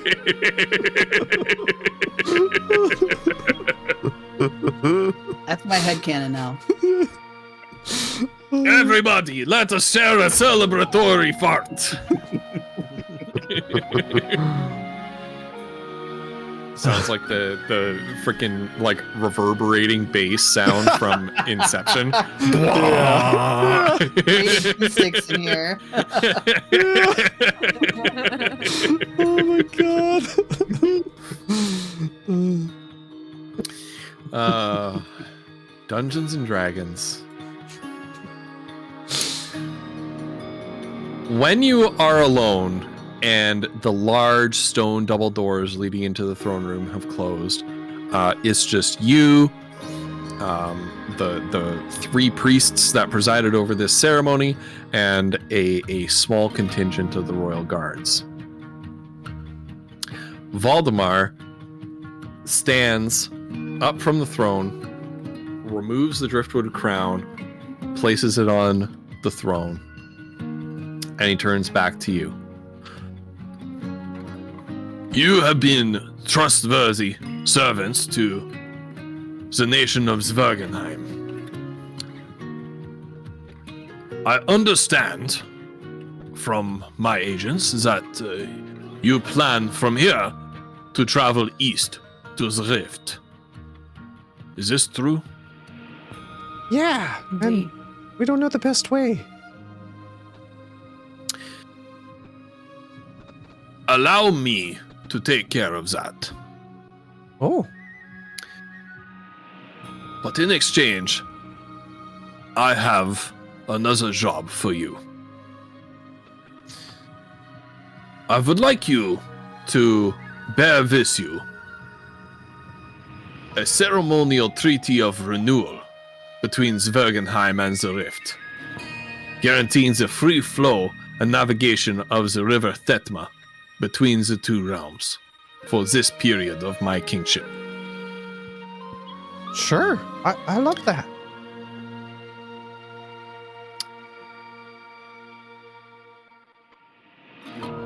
Right? Yona? I don't see why not. Yeah. I mean, And two the king, parties sort of mutually agreeing to co-aid each other. I think this is perfect. we have a very long relationship with the people of the Rift. Mutually beneficial, certainly. This is perfect. But I do have a sensitive matter for you to look into while you are there. Well, you are speaking to the discretionaries. So I have heard. Aha! So have I. So I have seen as well. Roll an insight check. Shit. Oh, that's a 24. Oh.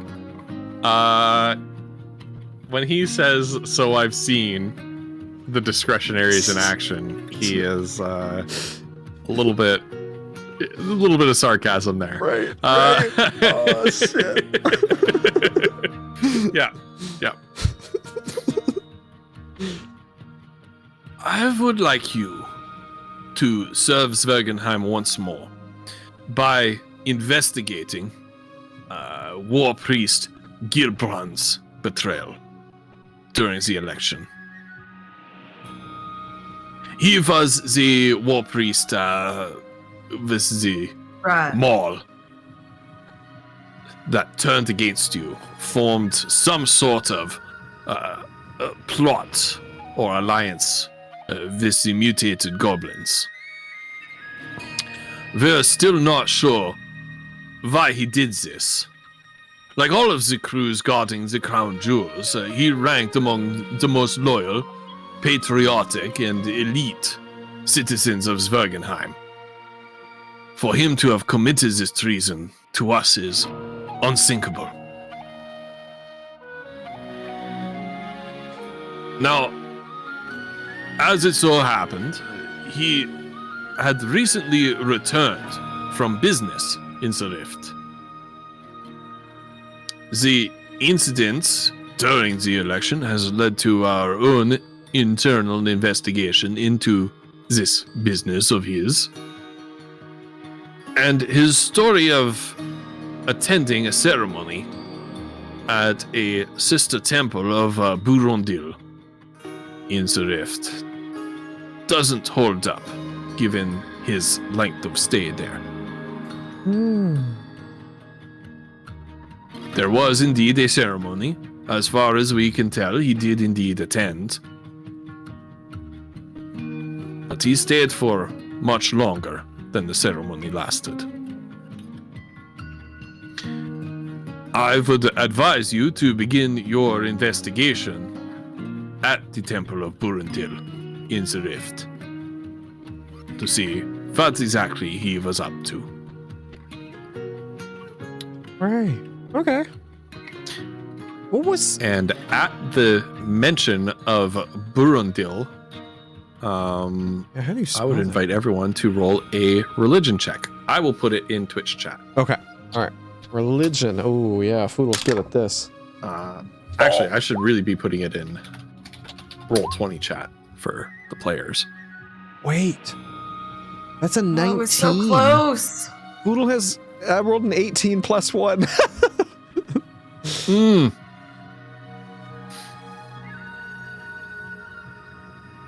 Gilbrand was the name of the guy? Yeah. What was the war priest's name? Gilbrand. Yeah. Gilbrand. All right. Of course it's with a Y. Of course you had to spell it with it's a Y. With a Y. All right. What? First of all, how dare you? Just what's that? A little 15 more HP No! on that ancient red dragon. Okay. God. Ah!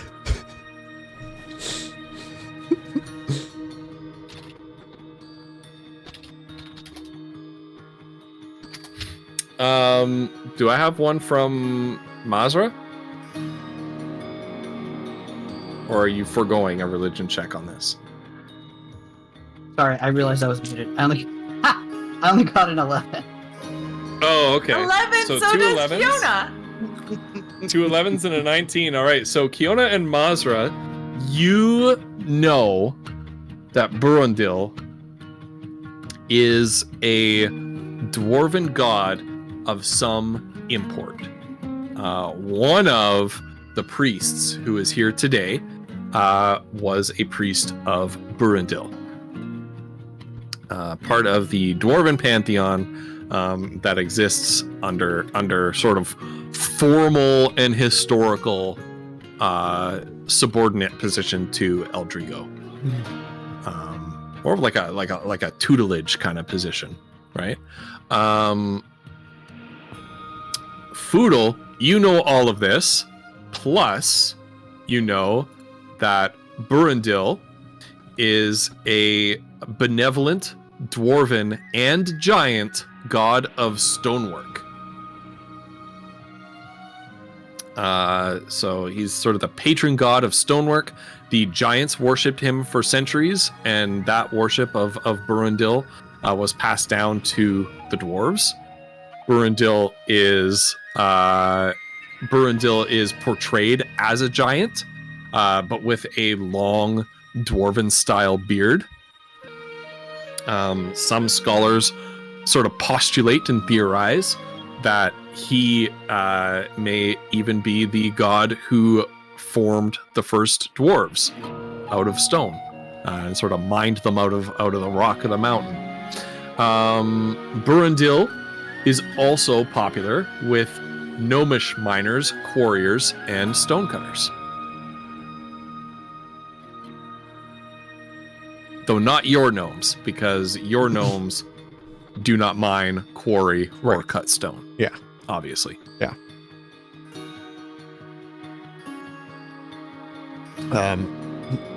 So Foodle's gonna whisper to his companions, "Don't worry, Aaron told me all about him. I'll tell you later." We still with the king? Yeah, Yes. I'm pretty sure. Okay. Let me know when he's given his. He's given his little mission briefing for you there. Yeah. I was hoping before we leave that we could ask something of you potentially. Yes. So, are you at all aware of the political situation going on in Cormantia right now? Valdemar kind of, his back straightens at that, and he kind of breathes in long through his nose. And he takes on an inscrutable expression. While we try to disengage ourselves with the affairs of the outside world, a responsible king is, of course, aware of what is happening in the neighboring realms, as it may pertain to the security of this realm. Hmm. Well, In short, the answer is yes. as I assumed. Of course, we're not asking you to take any action there.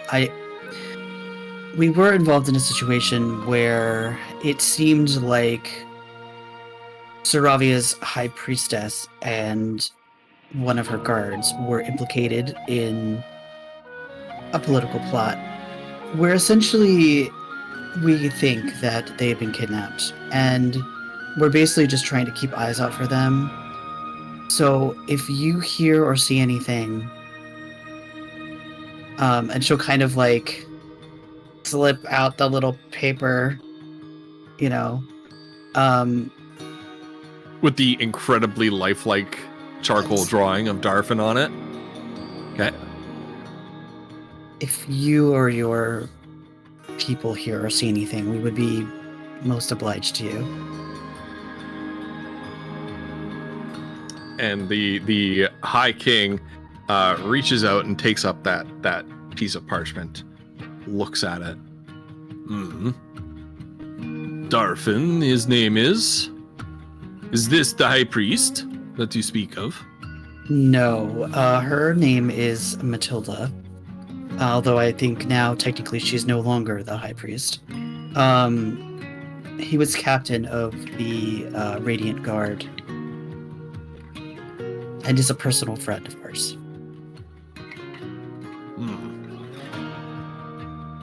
Well, I will keep an eye out for him.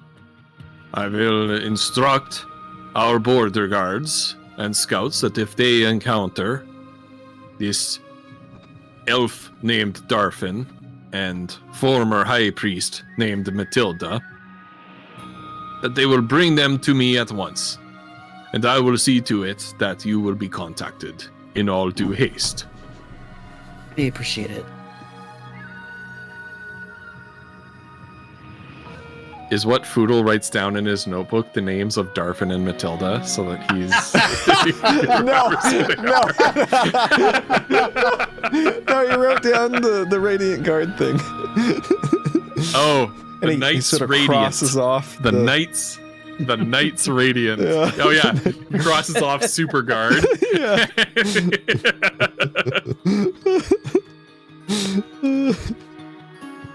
We all know that Foodle once drew a map on the back of like a kid's placemat in crayons, so Oh yeah. That's true. Yeah.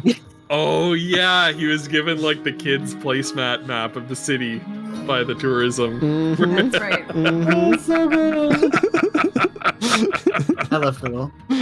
Oh my goodness. He's something. Foodle is the best of us.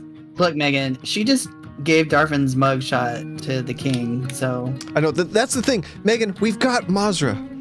She's on the case. Foodle, The you thing know, is, he's useless. Oh, we feel that our friend Darfin's disappearance may and somehow also be Yeah. the same issues that your Gilbrand's. Yeah, it's possible. How so? Because what we found after we followed Darfin's initial trail was the same sort of transformation. Mm-hmm. Curious. Let's just say someone that was in a position of power in their government. Yes. I've heard of this. The Chancellor of Cormantia being brought to justice as a traitor to that realm. Yeah, I don't know. I don't know much about magic. You know, Kiona, you probably know more, but if there's a way to, like, test if someone's possessed, or, like, there's something else living in them, like they're the host or something, I would do that. Because it might be going around. We don't know. And this is what you believe may have been afflicting Gilbrand? Yeah. Yes. Yes. Whether he was willing or not. Kiona will take one of the crystals out of their pack, the inert ones that they have collected from the other people, and give it to him and say, this has been embedded in the chests of many that we've fought now. It seems to be the source of whatever power transforms at least some of them. And the king picks up the crystal and turns it around in his hand. And I have never seen this before.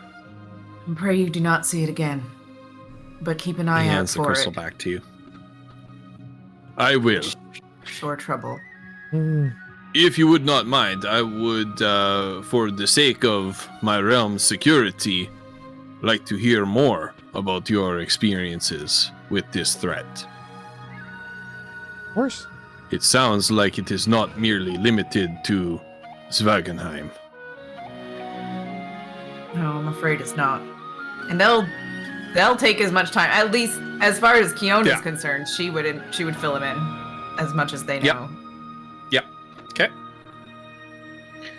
Yeah, and then so perhaps later that day, you are invited to a closed door meeting of the king's like inner circle, where you relate the tales of what you've experienced.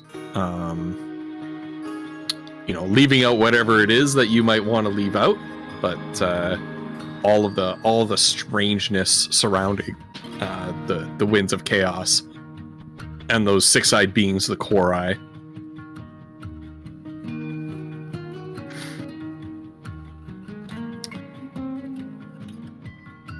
And afterwards, you are sort of packed up. You're well provisioned. It's going to be about a week-long journey to the Rift. But you are gifted plenty of food and water to make your way there. So for the sake of expedience and simplicity and accounting for your inventory, you do not need to buy any food or water or rations or anything like that for this journey. You have everything you need to survive the trip. Kiona is gonna buy that scroll and send a message to Iskander along the way. Her as soon as she can. Sure. Well, we do have. Where's my little? There's one song I didn't pull up, but that's okay. It's not this song. That's a problem for ghost pepper in half an hour to deal with. So it's like somewhere out there. Or Am I thereabouts. crazy? That does sound like Does that. sound It's like a little, it. it's a It little does off sound like key, that. but it is, yeah. Also, Kiona, you can't send the message, as far as I'm aware. I think it has to be Mazra because she's a cleric. Oh, Because it's And Bard, why? Cleric, Wizard, East Domain, and Right. Great Old One. Oh, right. So Can- Mazra would have Can to do you it then. can you only? Well, Mazra's not a cleric; she's a paladin. Oh, geez, that's right. Wait, Oh, can we did even we- use it? Is that the rule with Did spell we scrolls, decide though? that? Is that you can only No, my I feel like understanding. we rolled on use that it if you're the before. class? That's I my thought Monster understanding. used the scroll once. I was gonna say because I Yeah. feel like we've rolled on that before, but Maybe, yeah, maybe not. I don't know, but yeah, like if it's not on your spells class list, you can read the scroll. yeah, Striker. I think we house rolled it too. So if the spell Yeah. is on your class's spell list, you can read it and cast it without material components. Otherwise, the scroll is unintelligible, Right. apparently. But Yeah, I don't think. No, Okay. for something like this. I oh, think- thank goodness, because Sending otherwise we is such a- literally can't. Yeah. Right. Sending is such a well, and you're with your caravan as well. right. Right. Yeah. So Yeah. what I was Yeah. gonna say is that the trip takes a week. You get a week's worth of downtime. So you get one round of downtime. Anything you want to do on your travels, but you are traveling with the caravan, and of course the caravan does have the Unbroken Circle and Right. and Eladir herself. Although no, Eladir is back in She was- Lysantia at her Yeah. house. Yeah, she stayed behind there. But you do have the Wizards of the Unbroken Circle that you could pick up a mid-level wizard to cast this spell for you. So yeah, Kiona, you go for your downtime. You go to the little wagon, which is literally, it's like a horse-drawn wagon that holds the little pup tent that they just keep this pup tent set up all the time and just pick it up and load it. The golems pick it up and load it into the back of a wagon, and sort of pull it along behind them. So Kiona, you go up to this this wagon that's sort of trundling along the dusty path with a tent with the flap sort of flapping open and closed on the back of it.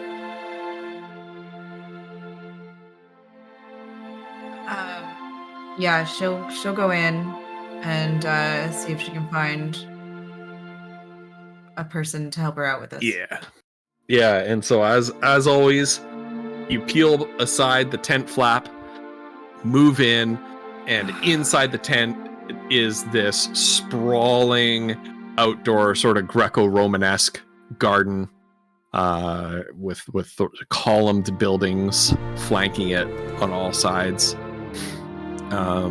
The gray-robed wizards of the Unbroken Circle are sort of drifting about the garden. Some stopped and they're scribing, and you find one young scribe kind of seated on the edge of a stone fountain.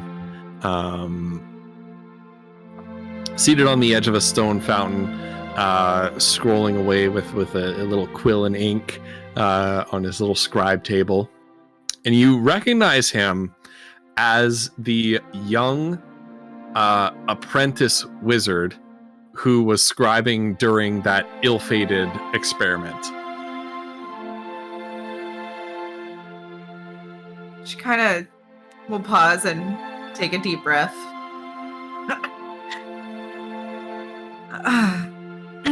Excuse me, sir.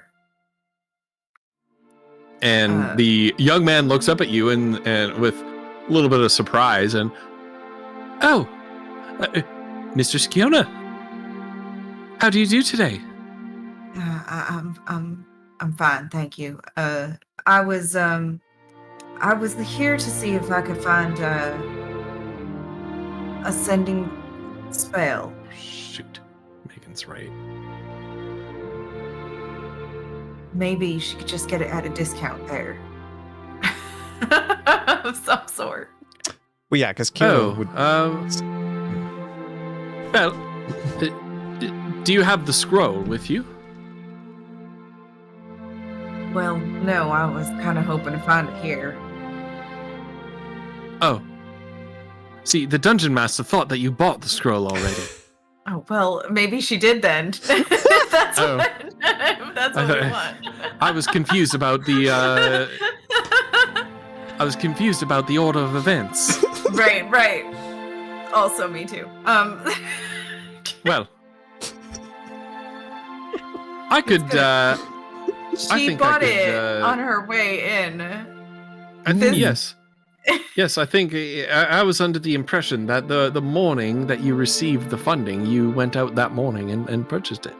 That's true. That is true. I could. I could certainly read that for you. All right. His cheeks redden a little bit, and he says, I feel like I perhaps owe it to you. After Mana, I know that I was merely taking notes during that little experiment of Angelos, but I found it distasteful. What happened? Thank you. I guess. I really just need to send this message. Yes, of course. Who is the recipient of this message? It is our friend Darfrin. There's a longer name than that starts with an L at the end too, and she's got it written down somewhere. But Who were you sending this to? yes, I'm afraid. not Darfin. I'm sorry, Iskander. Iskander Blackbird. Why I have Darfin on the brain now. This is what's going on. It's bad. What are you Iskander. doing? This is so off the rails. I told you guys that I'm real talk. Poor Flutter, I'm sorry. You did warn us. You did warn us that you're having trouble focusing tonight. So Iskander Blackbird. Mr. Blackford. Yes, I believe that I briefly met him. Trying to was he the young scholar from Volcania? Yes. Is that the one I'm thinking of? Archaeologist type, has his head wrapped up, curved sword. That gentleman. That does seem to be the right one. Oh, very well. Okay. Yes, of course. I will. What? Freaking wolf! Oh my god!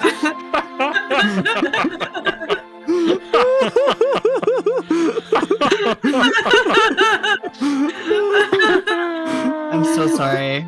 What are we doing? I love this so much. Megan approves of me. Okay. Yes, of course. I can send this message. Thank you. I appreciate that. And she has written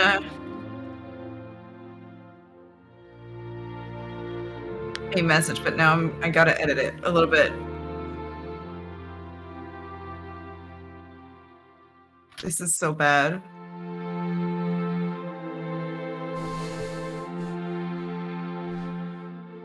I can't wait to hear what. Oh, are you Mother just writing the in message this now? state has come up trying. with. I've been trying to also, but concentrate on what's happening too. So just Yeah. This is gonna be good.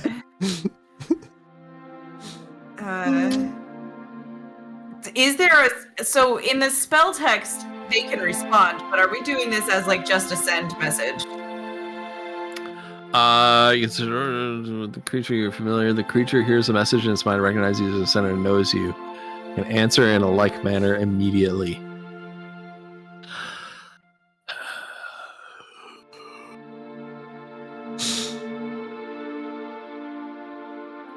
Yeah. It's the send message as it's written. So yes. he can respond.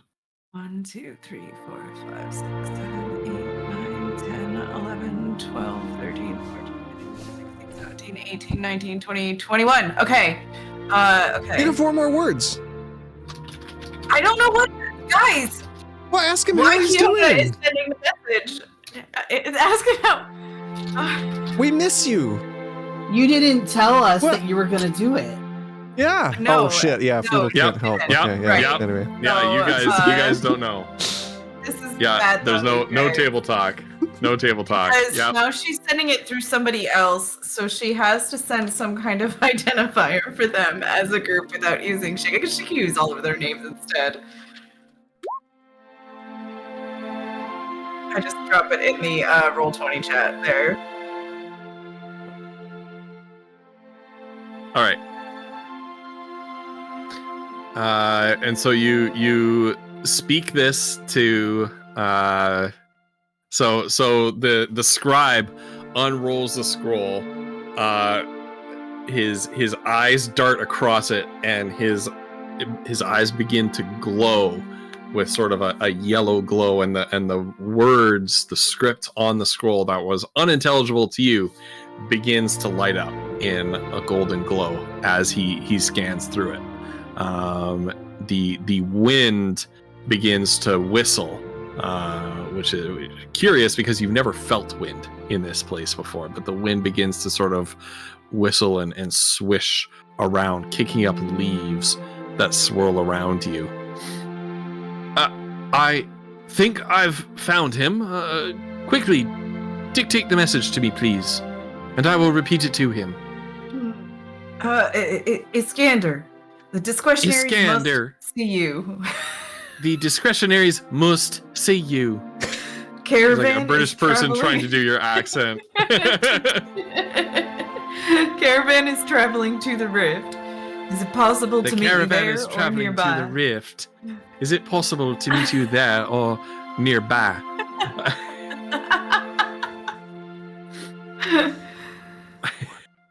He'll know it's us because only we call ourselves that. Let us know imminently.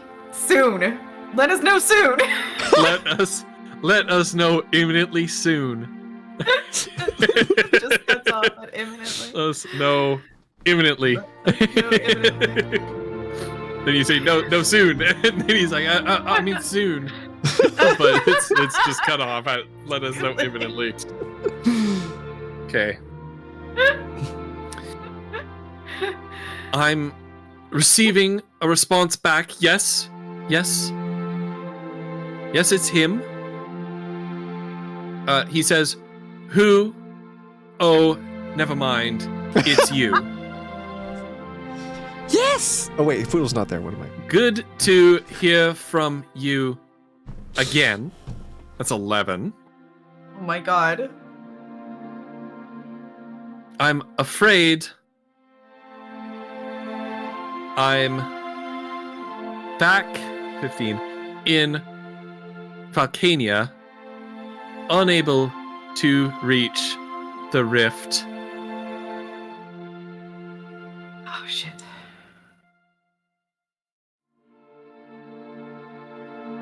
Love you, Iskander.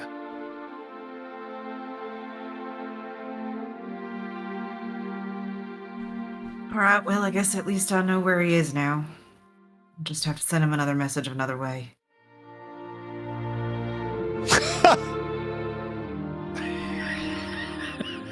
Is that why he's avoiding us?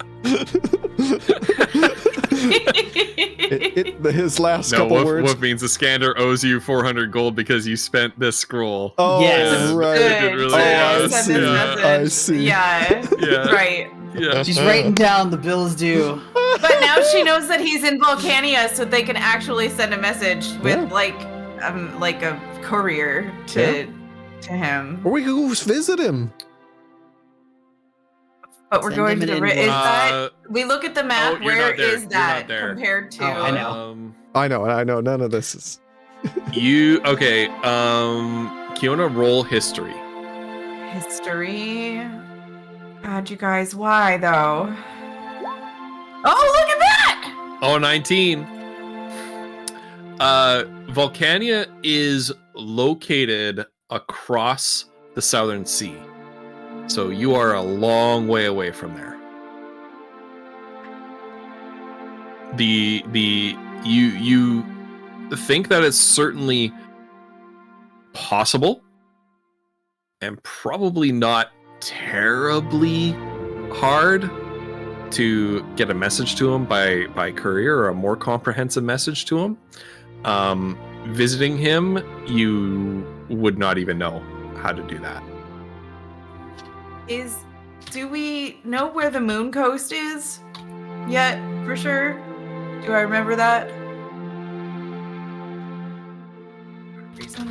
You've probably seen it on a map. That's what I'm thinking. Is that like between here and there? Oh, you don't know where the Moon Coast is. That's what been I was wondering. a mystery. Okay. Yeah. Okay. Yeah. It's one that it's a possibility. That's one of the possible locations of the Moon Coast is along that southern coast. Okay. And if you cast because you rolled a 19 on your history check, even though this is accessing a different bit of memory, you recall in the vision that Eldrigo gave you that the stranger, along with young Iskander, journeyed to Svergenheim, then the Rift, then turned south to the Elven homeland. And that's kind of where the vision ended. So you know that they were headed south. Okay, so when she finishes up here, she'll finish up here. Thank the guy. Oh, you're most welcome, Mistress Kiona. Very much appreciate it. And then she'll bow, she'll leave, and she'll go back to wherever Mazra and Foodle are and tell them what happened, and suggest that they write a letter of some sort and send it to him that way. I think that's a great idea. Foodle and Mazra, though, this is kind of out of left field to you because Kiona did not tell you about her vision. Yes, we did. We said we talked about it. Well, you can't just say we talked about it. We do kind of need to talk about it in game. You're we were robbing waiting till yourselves after of the like coronation. good. We Yeah. haven't had a chance yet. So Okay, Foodle's But got. she wouldn't have sent that. She wouldn't have used the money to send that message without telling them. So whatever we just did happens after she talked to them. All right. And that was a good idea, sending that message too. So wait, he's not going to be able to join us? No.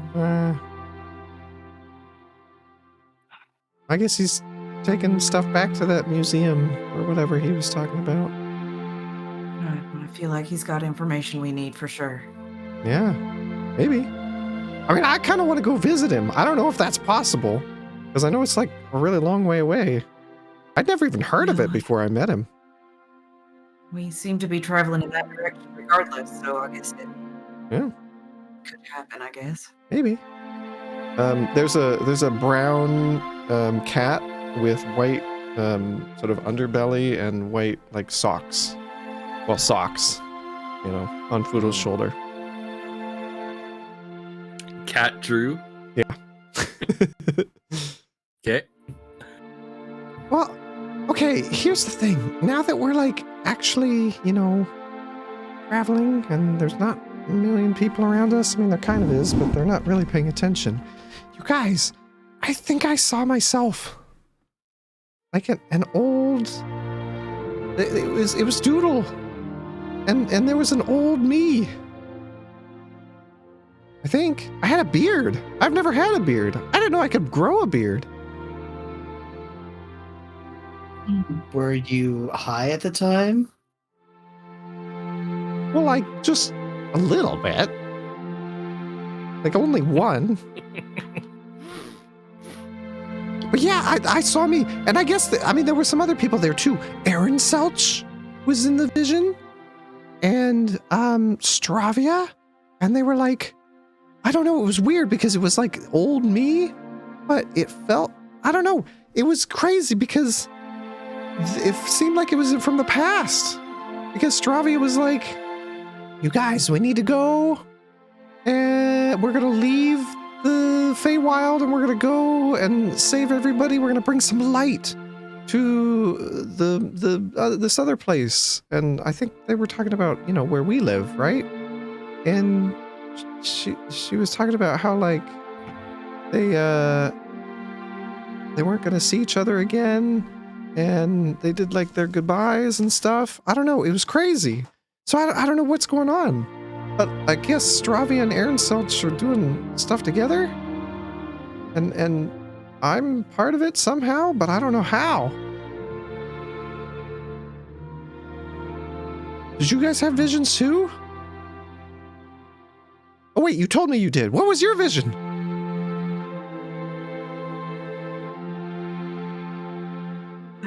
I saw little Goldrill What? and his teacher at the monastery. And an older gentleman I can't quite put my finger on. Who it felt like he saw me too. Oh, Like, wait, they saw you? well, I visited there once when I was little, Right. I think. Anyway, Iskander was there too. Hmm. And I think he knows how to do the thing that Crumb did. The thing inside the reliquary box. Oh. He can use it? I think so. Or something. He at least knows about it. Or has some sort of knowledge of it. Wait, so if you saw baby Goldrill, that must be the past, right? Right. Well, and it was. They went the way they were going, really. Oh. You know, I had a good feeling about this. If we're gonna find Darfin, and we're gonna find out what's going on with you, we go to the God of Truth first, right? That's what Goldrill would have done. Right. Six-eyed figure was there too. Oh. Yeah, you know, there was like a big tree and they opened a portal to, I think, our world? I don't know for sure. And like in the breaks in the tree, in my vision, it looked like the 6 eyes as well. I didn't like it.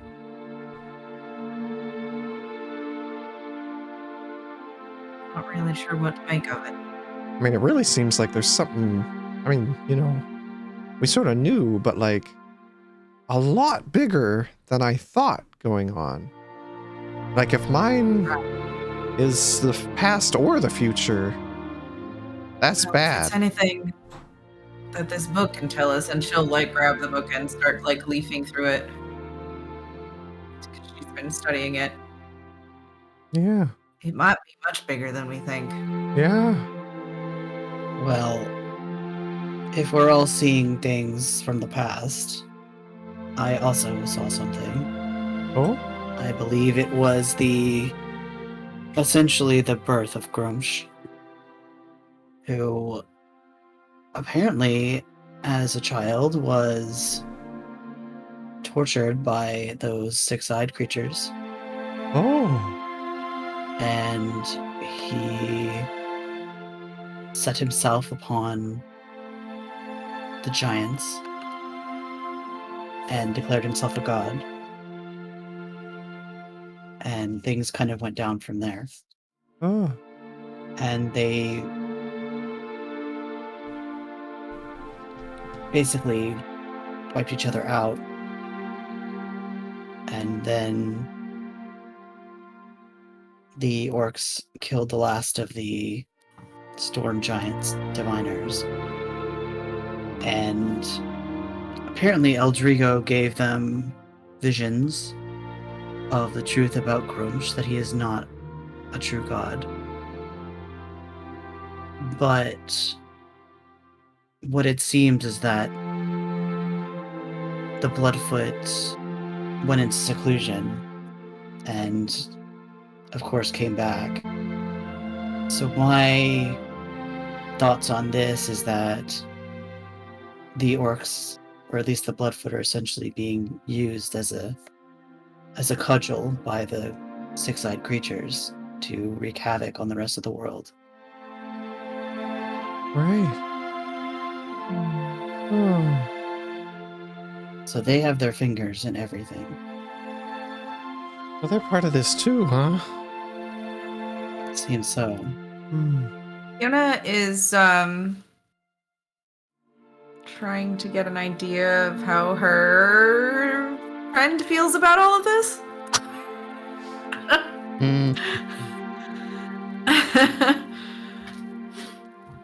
An insight. Okay. How does her friend feel about this? Yeah. So you can kind of, at this point, you know that you can kind of like telepathically speak to it. Right. So you can interact with this like it's another creature, another character. If the six-eyed figure is the reason for Grumsh,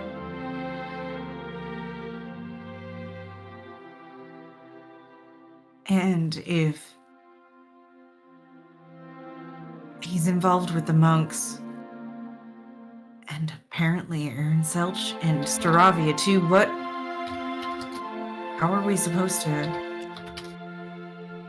what does that mean? What does that mean for us?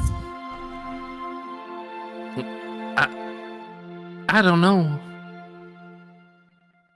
I don't really understand what they are, what we are myself.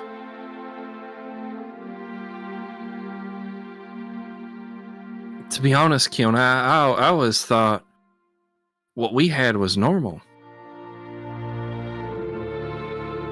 I was surprised when I learned that your friends don't have anybody inside them either. I always thought it must be kind of lonely for them.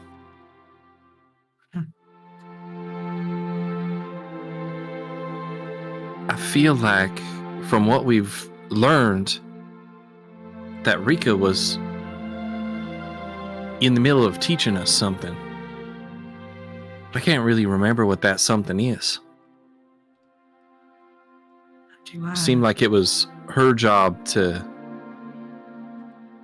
bring us up, to be just like them. Right. I don't know, based on how creepy that crypt was underneath Yeah, you're probably right. underneath our home. She always seems so nice and kind to us, but I don't know if I can trust it anymore. Not sure what to trust anymore either.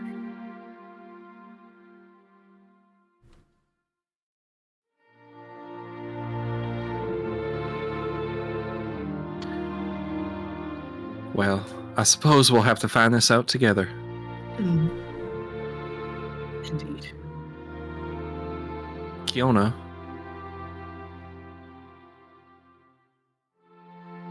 What if it turns out that I'm bad? I won't believe it. Really? Can't be true. All right, if you say so. I do.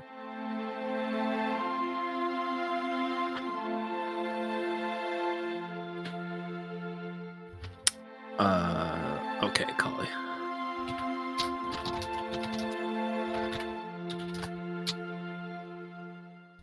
I'm typing something that Collie right now. And her guests are going to be the death of the king.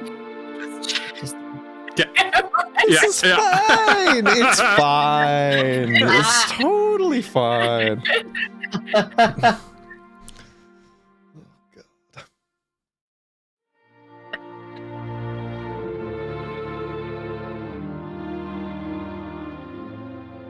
But then she will send a message to Iskander. And then they will figure out. Yeah.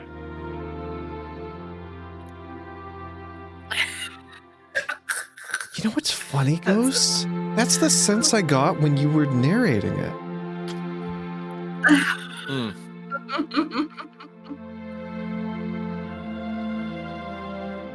Oh.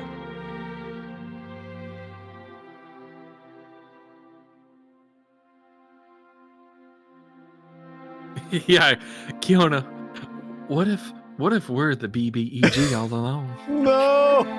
Oh, God. That has crossed my mind more Basically, than once, guys. I was very tempted for her to say, Kiona, are we the baddies? I thought for sure you were going to say that. like that freaking sketch.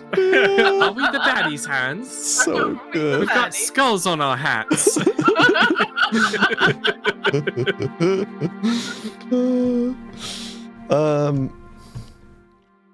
Well, while Kiona's having that inner dialogue, Foodle's going to sort of, oh shoot, Wolf's not here. Hopefully Wolf can hear me. Foodle's going to say, you know, I know I said before, I didn't like it or whatever, but during the vision, it was weird. I felt so up in the tree, right? There were like the breaks in the leaves and the branches that looked like the six-eyed figure. And I mean, I said I don't like it now, but at the time, it felt almost comforting. It seemed like, it almost seemed like Stravia was possibly addressing them? Whatever was up there? Not just, I don't know.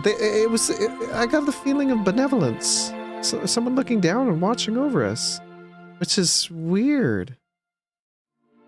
And, like, odder than that was, I saw, I don't know. I mean, he said at the very end, my name's Foodle and this is my horse Doodle, right? His helmet had 6 eyes carved into it. I mean, it was all leafy and stuff, but like, I don't know. It's not what I expected at all, I'll say that. I don't know what to make of it, It seems like maybe they're not all the same. Well, we can hope so. Yeah, I can't imagine you having some kind of evil entity in you. Out of all of us, you seem the least corruptible. Oh. Well, thank you, Mazra.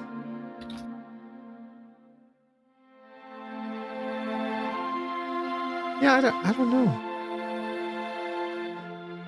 I wish I knew. I mean, I feel like it has to be the future, right? If it's old me? It would seem that way. I mean, I had a beard, and Doodle was old.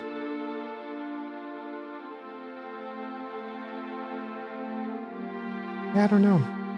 It's able to tell. Well, yeah, because, like, what if in the future, I don't even know if this is possible, but, like, what if in the future Foodle goes back in time to help Aaron, Selch, and Stravia? I don't know. It's weird. Because, like, I don't know what's happening. So, like, there was a bunch of people there, right? Because some of them were leaving the Feywild and they were going somewhere else, right? And they opened the portal up in the tree. Well, like, some of them, about half of these people seemed like fighters, seemed like warriors. And about the other half seemed like regular folk, like a bit like a caravan. Is that our caravan? I don't know. Why are they in the Feywild? I don't know. I don't know what's going on. And then more questions. Yeah. Old Foodle was on the other side of the portal. Like, I received them as they came through. And Stravia was like, hey, it's great to see you. Emissary of... Wait, no, that's not the word. It was some fancy word. Hold on. It was... I believe it was Apostle. captain of the super team. The captain of the super team. Captain. It was second in command of Aaron Selch's super army. I think that's what she said.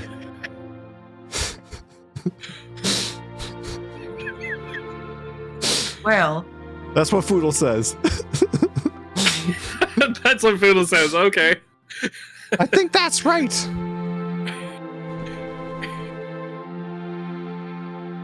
all right. Well, I guess Maybe Darfin and we I. just gotta keep going to find the answers. What? You think Darfin and I have become like? Maybe we join the same order.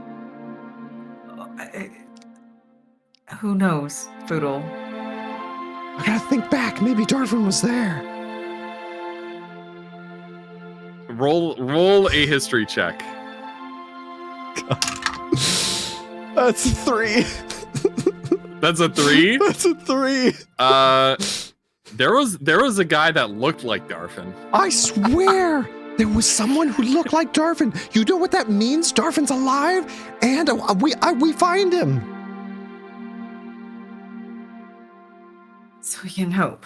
Yeah. I don't know if he had the 6 eyes on his helmet or not.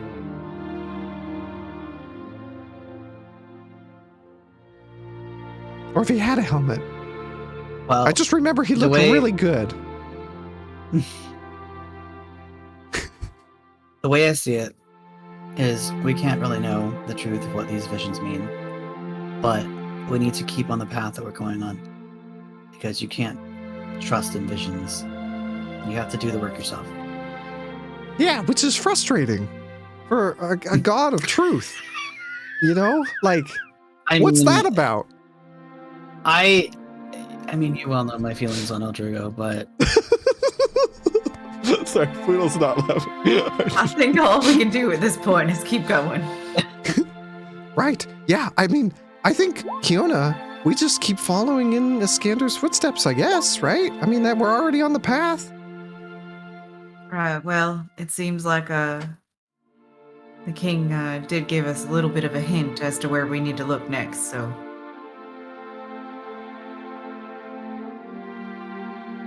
Right.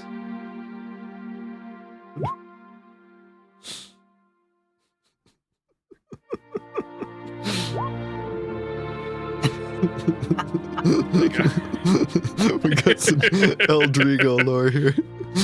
well, you'll notice that Eldrigo- Mashra. Yeah, Eldrigo's not about giving handouts. He's not Madam Jojo.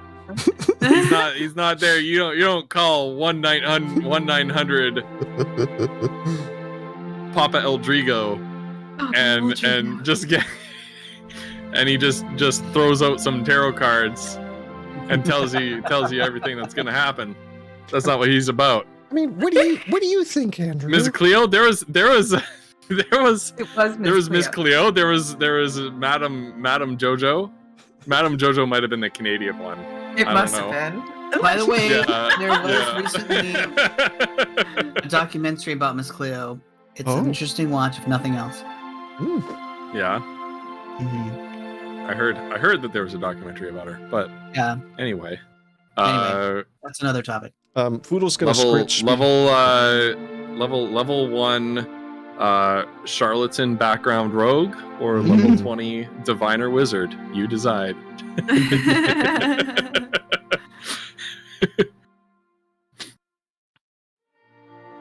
Honey, great. That's amazing. I need a quick AFK. I'll be right back. Okay, Here. okay.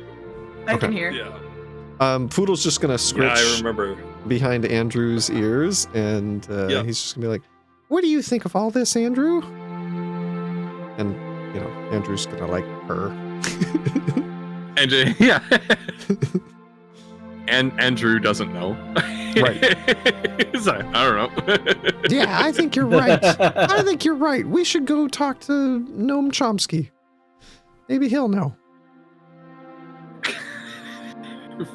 If he's still alive. He's still alive. If he's real. What if, you know, I've never seen Noam Chomsky and Darfin together. Oh my god. What if, Mazra, what if Noam Chomsky is Darfin?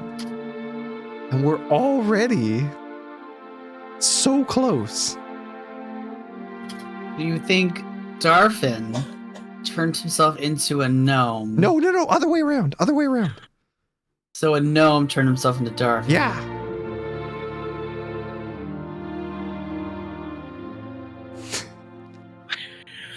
And is the, hold on, I wrote it down. Hold on. And Foodle pulls out his journal. and became a, what was it? Hold on. Hold, please. The captain of the Knights Radiant.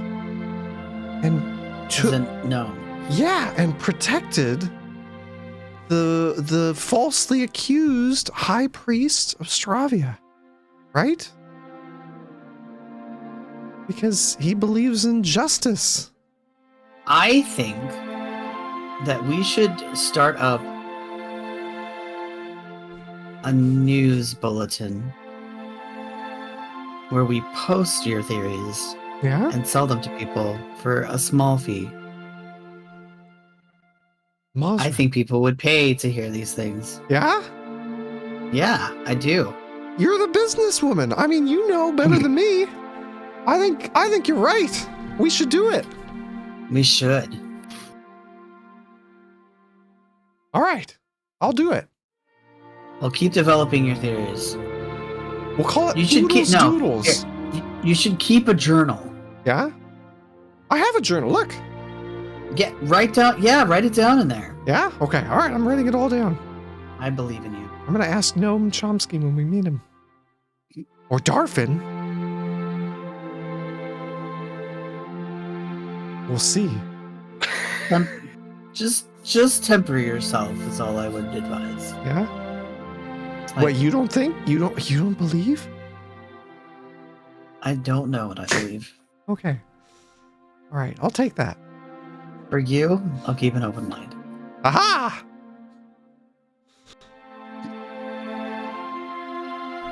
I feel like you've grown so much, Azra, since we first met.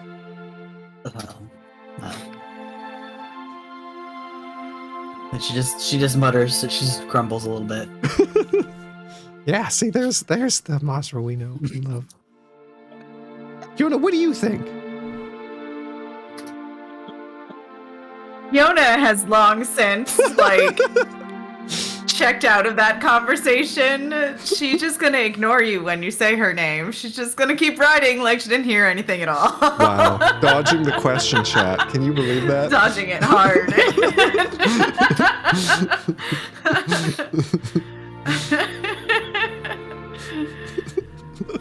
One of them is 3 nose in a trench coat. All right. So the caravan trundles along as Foodle retreats into his personal carriage. And then? Yes! Just drawing out his theories. And he starts posting them onto the walls. You know, he's got a Foodle, you realize that you can't just keep them all in your journal because you find yourself constantly flipping back and forth trying to reference them. No, you need to like start tearing pages out and putting them on the wall so that you can like sort of stand back and rub your chin and look at them all together. And you start to see connections emerge. It's all connected. I knew it. And you rummage through your drawers to find something to sort of like before these patterns that you're seeing slip away from you. You're rummaging through your drawer to find something. You find a roll of red yarn. and you hook the red yarn around some of the nails that you've used to hammer to hammer to fix the drawings onto the wall. You've got everything. You got everything on there. You know, the six-eyed beings, Noam Chomsky, some of the different sort of theories and talks that he's given, Nostradamus as well, Yes. and some of their predictions of the future, things that, you know, there's something about, like, you know, a bird flying through the sky splats against a tree. And then you link that with the red string to the forest gnome village that you found in the forest, in the dark forest there. You know, metaphorically hit by a bird in the form of, like, orcs Mhm. attacking it Mhm. and destroying it, right? Even though the tree didn't actually, like, even though, like, any non-high person looking at that would be like, that's one's not a metaphor for the other. They have, it's such a spurious and random connection that makes no sense. But yeah, you got it all up there. Noam Chomsky, 3 gnomes in a trench coat, Darfin, his connection to the Knights Radiant. You do find, like, a list of the tenets of the Knights Radiant, and the tenets of belief of Staravia when he was sort of reading it out, and it is kind of in opposition to some of the tenets of Staravia, who's you know, if we go by classic D&D alignment, like lawful good, right? And you're kind of like, well, is that kind of like in opposition to the more chaotic goodish kind of ideas of Noam Chomsky? But you quickly dismiss it because, of course, Noam Chomsky is just under deep cover. That's exactly what I was Darfin. gonna say. Yeah. Okay, and that's what you write. So you've written out, like, what you remember of what Darfin said during that exorcism ritual. That's like the foundational beliefs of the dogma of Staravia, and you know, sort of in red ink, you write deep cover and circle it a bunch of times over top of it. Yeah, and so now you have this board in your room. That's right. And Sfoodle's standing there just like Charlie, and explaining all of this to Andrew. Okay. Yeah. And Andrew is just staring blankly at you. Actually, roll insight. Oh, okay. Roll insight. All right. That's a nat 20 for 27, baby. Amazing. Andrew is looking at you with pity. No, Andrew, it's fine. Don't you see all of this? It means we're gonna find Darfin. We're gonna save him. And Cat Drew turns around and walks away. Presents his butthole to you and just walks away. all right. Well, you know what? You don't have to believe me, Andrew. I'll show you.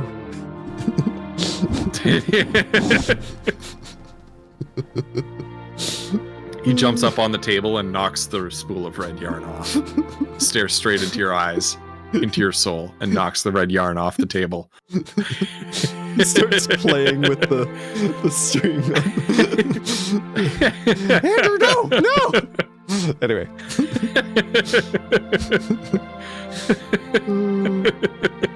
All right. Mazra, is there anything you want to do? Oh, no. Besides planning her creation of social media and blogging using Foodle's brain thoughts. Yeah. Planning your conspiracy theory rag. Yeah. Oh, it's gonna We can make sell. a ton on We're gonna make advertising. so much money.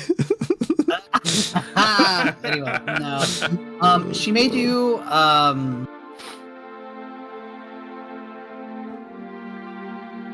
little bit of reading on, like, depending on how much she could do, either where they're going, if there's any books on that, or on where Iskander is. Volcania?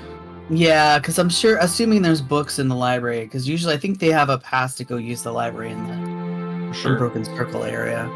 Yeah. Okay.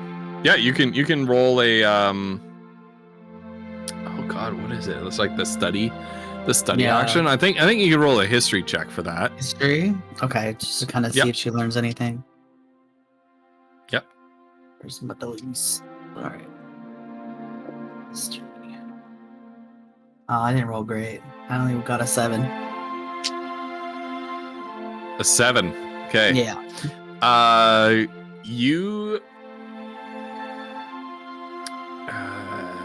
Basically you don't really know how to find the information you're looking for, and you essentially end up with like an encyclopedic article on Volcania that gives you some basic information. It is an old empire located across the Southern Sea. It hasn't had much contact with this continent in a very long time, but it is a land with its own culture, its own religion, its own customs. Slavery is common there, although it's not chattel slavery as such, in keeping with Kiona's vision of Iskander having been kept by the Volcanian who is accompanying the stranger as a boy servant of some kind, as his like personal slave. And it is a land that is produces exceptional scholars. Is known for its value of scholarship and learning, especially in the realm of magic and magical artifacts.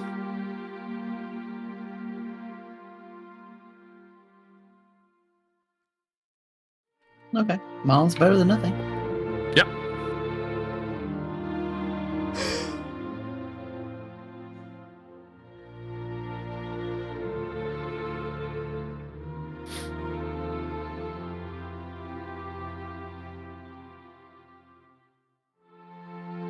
Okay. So, as the caravan trundles along over the course of the next week,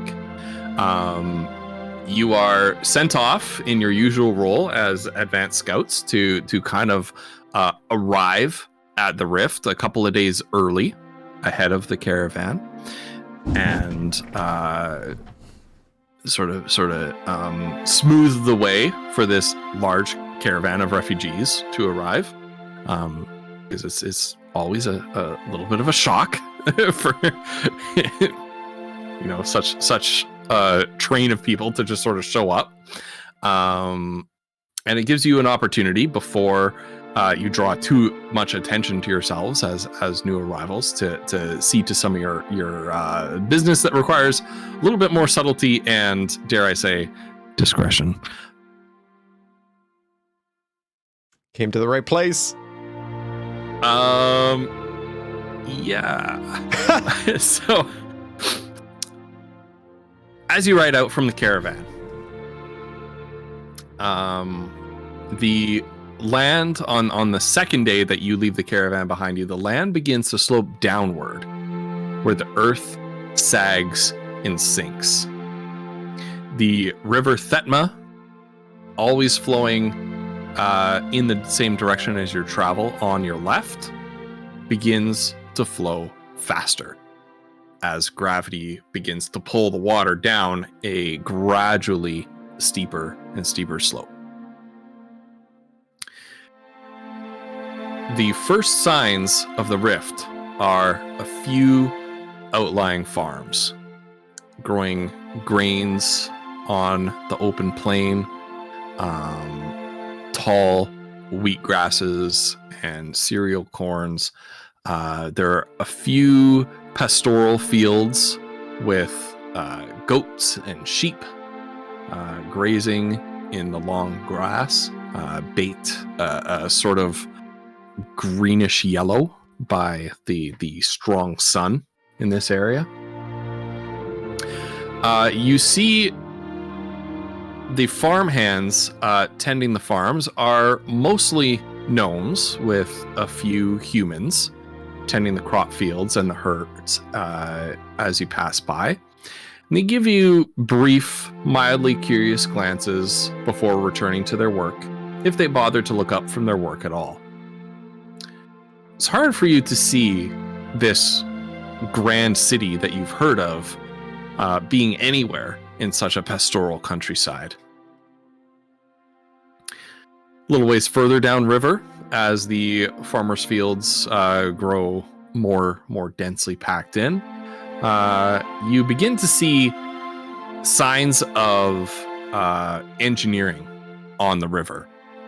Irrigation fields and waterworks cut along the banks with increasing frequency, both delivering water to the outlying farms and kind of slowing the flow down a little bit, reducing the volume of water that's pushing through the natural river channel. They appear to be controlling the flow of the river, preventing it from tumbling down an ever steeper slope into what would otherwise become rapids that river barges couldn't hope to navigate. Finally, as you... Everybody's commenting on the picture. Oh my goodness. I just love how I edited that picture to add like the evil mustache and the glasses. The evil mustache and the glasses. Oh my goodness. For anybody who's not like a total boomer like me, and doesn't remember the D&D deep lore, that is the Dungeon Master from the 1980s Dungeons and Dragons cartoon, who you would expect to be the ultimate evil, but is actually a kind helper to the party. Yeah, just like Ghost, basically, right? That silence is deafening, isn't it? You can try to butter me up all you want. All the extra HP that I've added to the 2 ancient red dragons. Yeah. I'm not taking that back off.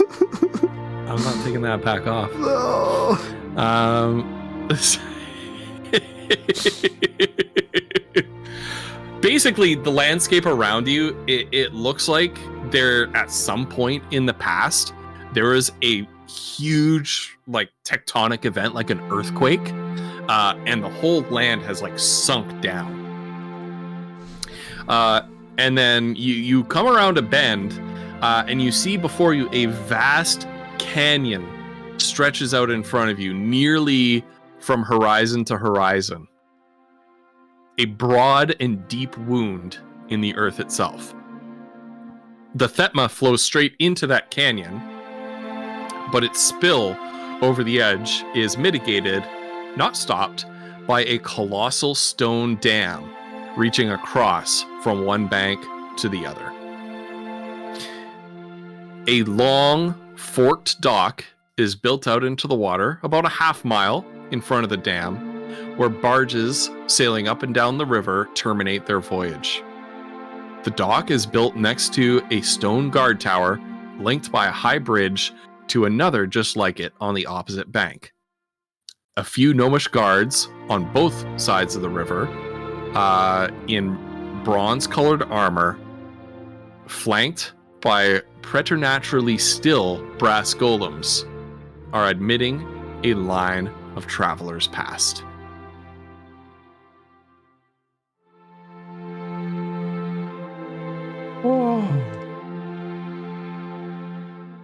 This is so cool. Certainly is nothing like anything I've ever seen. Mhm. Yeah. I mean, wow. How'd they build all this? A lot of time and patience, I imagine. Yeah. They gotta be That's real great. smart.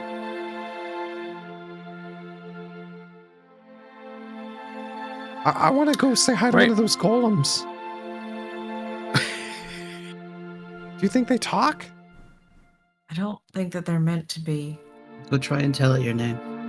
Yeah. But don't worry, Mazra. I won't tell it yours. Okay. So Foodle, there's like a queue of people lined up here to be processed by these guards and to be admitted past this checkpoint by these guards. And the golems are sort of standing sort of behind and beside these guards. So do you kind of like cut alongside the line to go and talk to one of the golems? Yeah. Okay. And so yeah, roll initiative. No, you don't have no. Oh my God. So while what are the other two of you doing? Fiona is watching in disbelief as Mazra encourages this activity. Look, Majra has to do this for science. Little does Foodle know, she's writing his biography right now. Fiona Okay, was gonna okay. wait patiently in line for the line to get to them so that they could register and get Don't in. worry, I'll be right back. And Foodle's just off. All right. So you two wait in line. Foodle, you ride Doodle up to one of the brass golems. They're about like 10 feet tall, broad-shouldered, shaped proportionately speaking like a gnome, but like a big gnome. Hello, my name's Foodle. You're the biggest gnome I've ever seen. The golem swings its helmeted head down, and a green fire glows out of the eye sockets of the helmet. That's my favorite color. Please re-enter the line. Oh yeah. Okay. All right. Have a good day. And Poodle goes back to his friends. Well, I kind of As said hi. as you wander away, there was like this sound that sort of had built up. This like, and as you wander away, it just goes. It seemed happy. Majra kind of. It seemed happy Oh, to go see ahead. me. No. Majra kind of leans over to Kiona and says, "Well, now we have a bit of an idea of what they can do." I mean, I guess so. It's the biggest gnome I've ever seen. It had green eyes. That's my favorite color. Like, this is amazing. Right. Well, Maybe you could find out how they make them once we get inside. Yeah. Yeah, who do we talk to first? Because we gotta investigate, right? well, we have a diplomatic treaty to deliver first. Yeah. Who do you I think's in believe. charge? Who do we deliver it Well, to? we'll see when we get to the gate. Hmm. Kiona is patiently waiting in line for their turn to go Would through the check-in process. Would the king Okay. have told us that, like who the government is here? You didn't ask. Yeah, well, So The king just willy-nilly hands us this Give- treaty give that he me wants the- us yeah. to give to the leader of this place, but Look, doesn't give us any Kiona, other instruction. Mazra, don't even worry about No, it. the We're king- the the king gives- discretionaries. He knew what he was doing. The king gives you, the king gives you the missions. Yeah. Right. He trusts us to deal with it. That's why It's we have that fine. name. means that we That don't means do we it right. wait patiently in this line until we check in. If we don't do it right, it's on him for not giving us all the information we needed. Fine. My Right. goodness. It's not. It's What is it's going never. on with It's, you it two wouldn't be. today?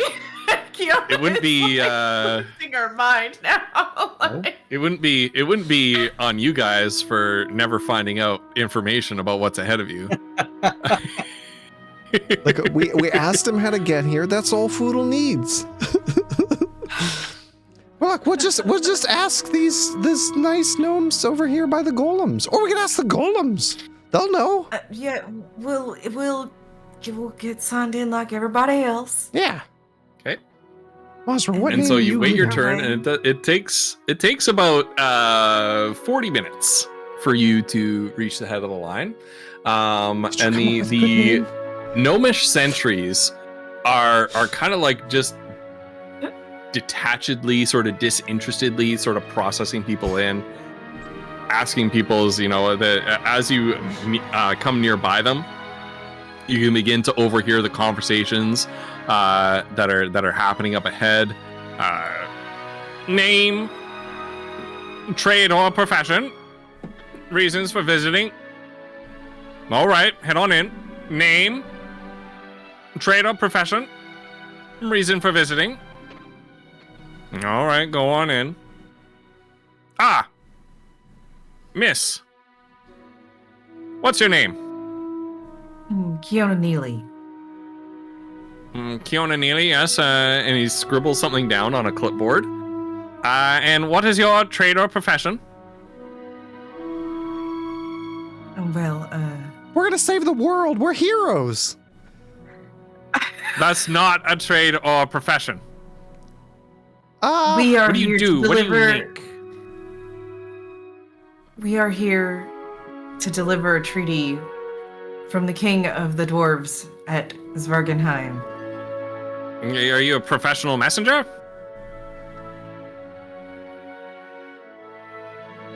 We do whatever is called upon Listen, us to do. Listen, miss. Listen, miss. He kind of lowers the clipboard and kind of puts his hands on his head. Listen, miss. What is your trade? Are you sure heroes isn't on there? What do you do? No. What do you do for a job? What is your training in? Your upbringing?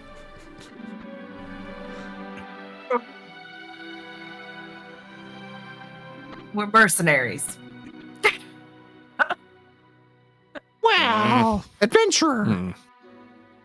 Right. Well, I don't know. It's making it more complicated than it Do you needs to want- be. We've got delivery. No. I know, but Look, adventurer. Listen, lady. Adventurer I should be have at the top of the questions list. that I need to ask. Look, Can I talk to the golems? look, sir. The golems don't talk to people. I'm What a do you want, miss? tinkerer. I'm a tinkerer. Oh. Well. He is a hunter. Oh yeah. She is a rancher. All right. Well.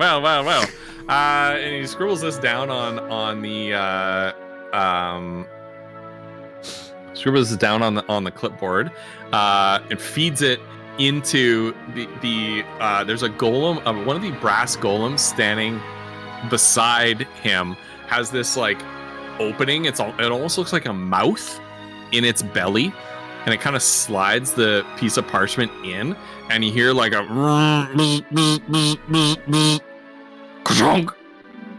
inside, and it pulls out the document, and it's been like the information on it's been sort of like embossed and stamped like a printing press almost, and hands that back to you. At the top it says, here is your Class A visitor's permit. That's amazing. It's always a welcome sight to welcome a machinist into our humble city. Now- You may proceed through. Now, I have a quick question Thank before you. we go. Where do we submit? He holds up a hand. Where do we submit Name? feedback on the process?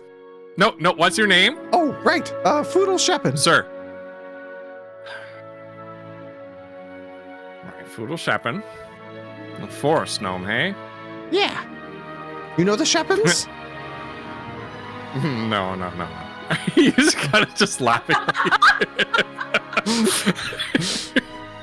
Have you met my uncle Gimbal? You're, no. And you said you're a hunter? Yeah, I mean, among other things. Hero Yeah, of is course you are. probably. He you heard of writes down Stravia? hunter.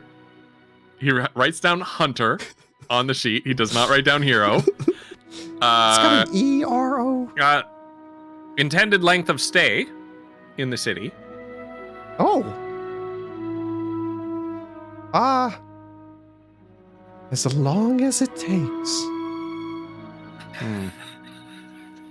I'll put you down for 5 days. Sooner the better. And It may he need an feeds that extension. into the golem and dunk, dunk, dunk, dunk, whoosh. And he pulls out the document and hands it to you. Here's your Class D visitor's permit. Oh. That's better, right? What's the difference between that and this one? D for He discretionary. hands you, Kiona, a Class D visitor's permit as well. We did it. Not that you'd be able to read it, likely, but you can head on in. Grants you admittance to the city. If she can she can just light it on fire, right? Oh, she's not going to, but she wants to I so would do badly. that. Please don't do that. Now, what was your name? My name doesn't matter. Well, What matters is that you keep your nose clean and your hands out of business that it doesn't belong in. okay. Where do I submit feedback on this process? You can submit feedback to Ligma, Okay, Sergeant Ligma. Sergeant Ligma. All right. The other gnome beside him is just like, Frick's sake, you bastard. All right, Sergeant Ligma, I'm on it. Poodle writes it down in his journal.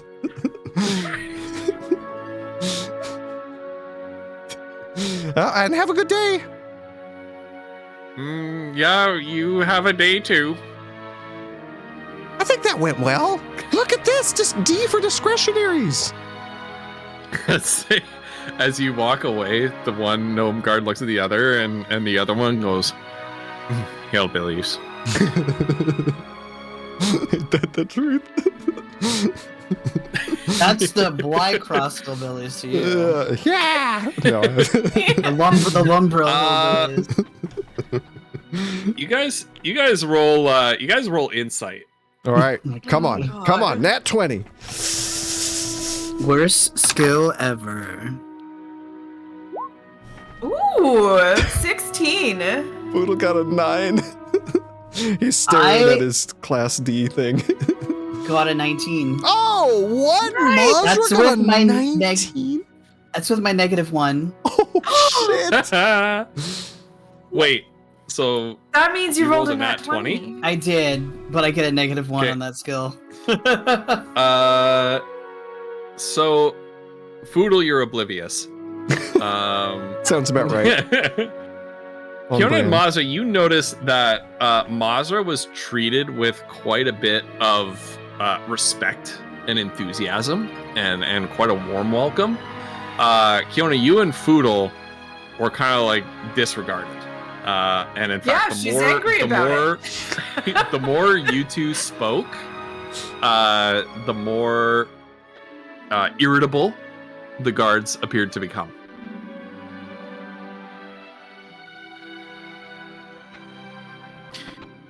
And so as you just get to know my notes, okay.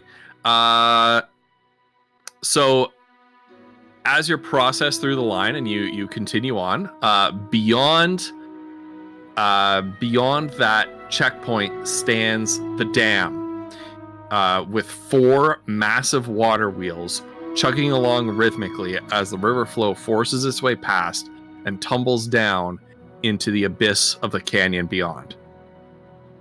More armed gnomes patrol the top of the dam, which on closer inspection more closely resembles a fortification.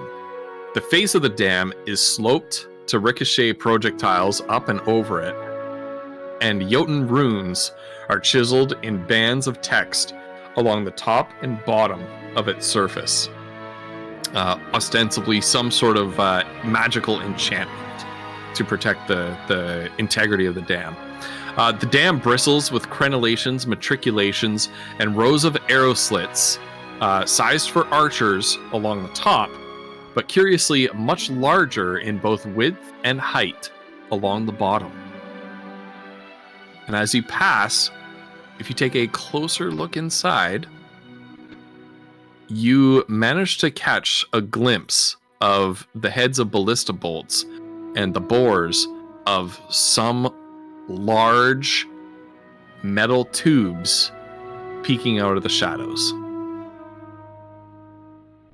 Whoa. This is the coolest place ever.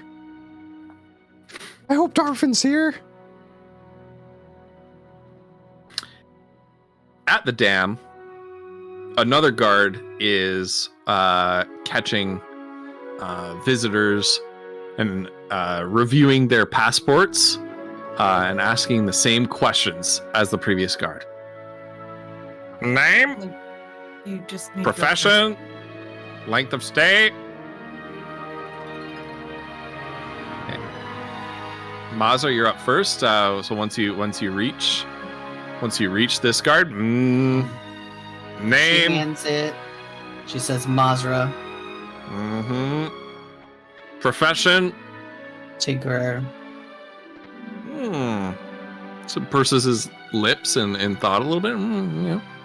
And Miss Mazra, how long do you plan to stay in our city? Likely about a month. Very well. Well, we're happy to have you here.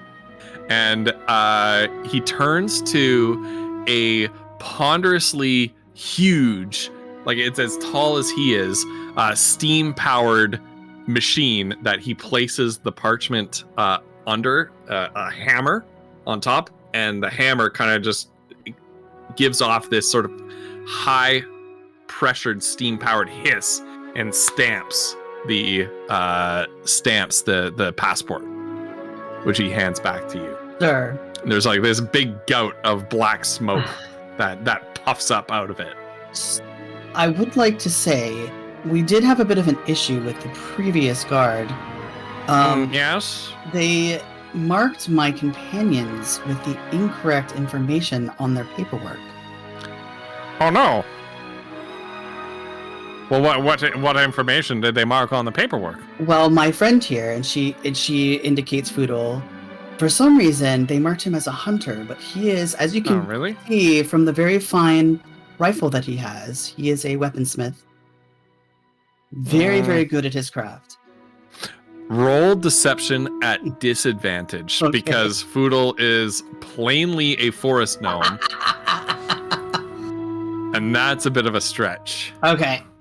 Oh, hang on, there's a cat in my lap. Ooh, okay. Trying to see if she has anything on here that, because that other thing's for intimidation, right? That amulet she has, Yeah, right? it's Oh yeah, intimidation. that's for intimidation. All right, let's see. Come on. You said disadvantage, right? Big money. What is my deception? I rolled, so my base rolls, I rolled a 19 and a 16, and then she gets a +7 to deception. Jesus. Expertise, baby! Oh, shit. What? He took expertise in deception. Oh my goodness. Okay. Oh, hell yeah, she did. Oh yeah, that's because earlier on in your character you were gonna like trick people into buying. Yeah, the and products. I always rolled like a 4. It never Right. worked. Right. So Damn. the guard kind of narrows his eyes underneath the sort of brim of his helmet at Foodle. Are you sure? He's a forest gnome. Well, Those are awfully rustic folk. I am a half orc, and occasionally some of us do rise above our own stations. Well, Would you like to take a the look? rift is all about merit. It's not who you are; it's what you do. Indeed. Well, all right. You, forest gnome. What's your name? Poodle Sheppin. Poodle Sheppin. Now, your friend here tells me you're a tinkerer. Is that true? That's a mighty fine rifle you have slung on your shoulder there. I am a tinkerer. All right. Why don't you pass me up that passport? Here you go. All right.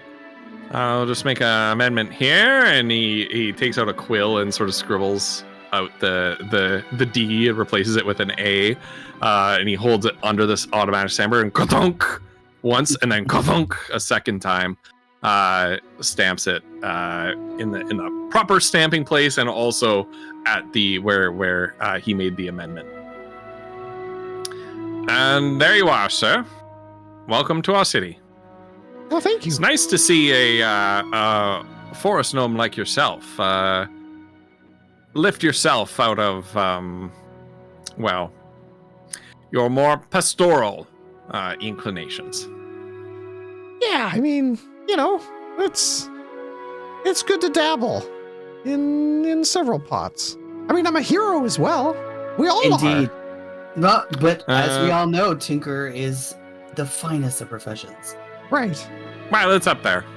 Meanwhile, Kiona in the background has been subtly having her outfit change to look like a bunch of the like people around, like steampunky, like the people in the area around them. Because she doesn't know what Mazra is going to give as an excuse for her, but she just certainly does not do any kind of tinkering or have anything to prove that she is. Well, Is she wearing that that steampunk top hat that Collie got likely from Spirit Halloween? Yeah. Ooh, I don't know, yes. I saw it. The little, I saw like, it at Spirit Halloween ages ago.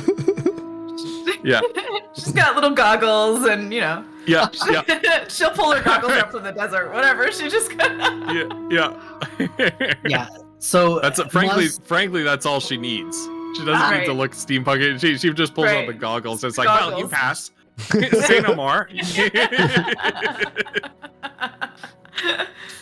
No. And what's your profession, miss?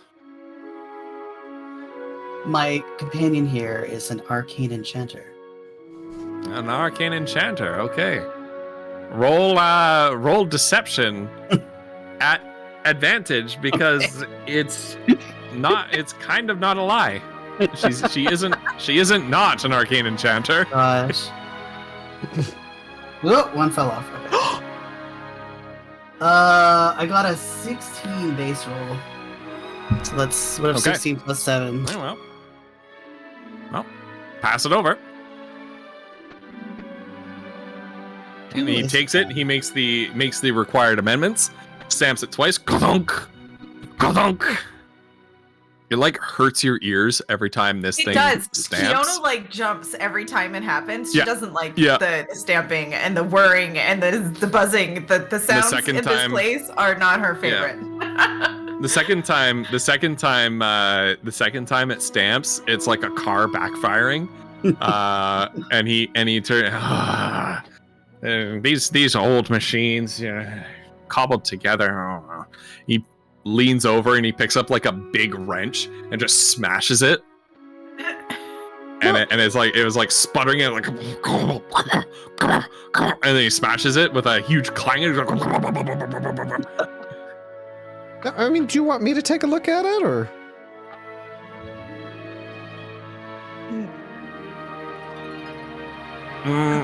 Sure, you can take a look. Yeah? Okay. By all means, an accomplished tinker like you Yeah. should be able to fix this. Oh my god.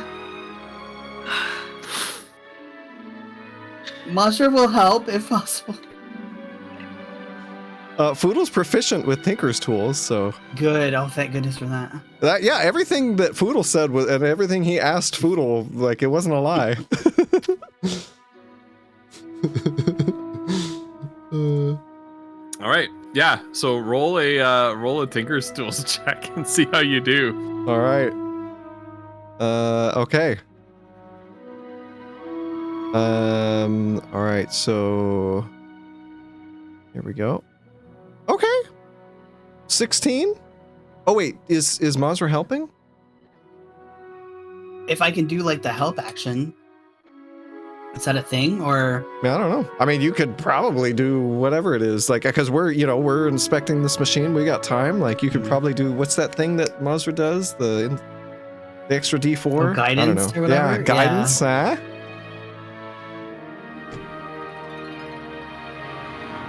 Yep. Yeah. Now, does Foodle get advantage at Yep. all with Mazra helping, or just? It's up to Mazra.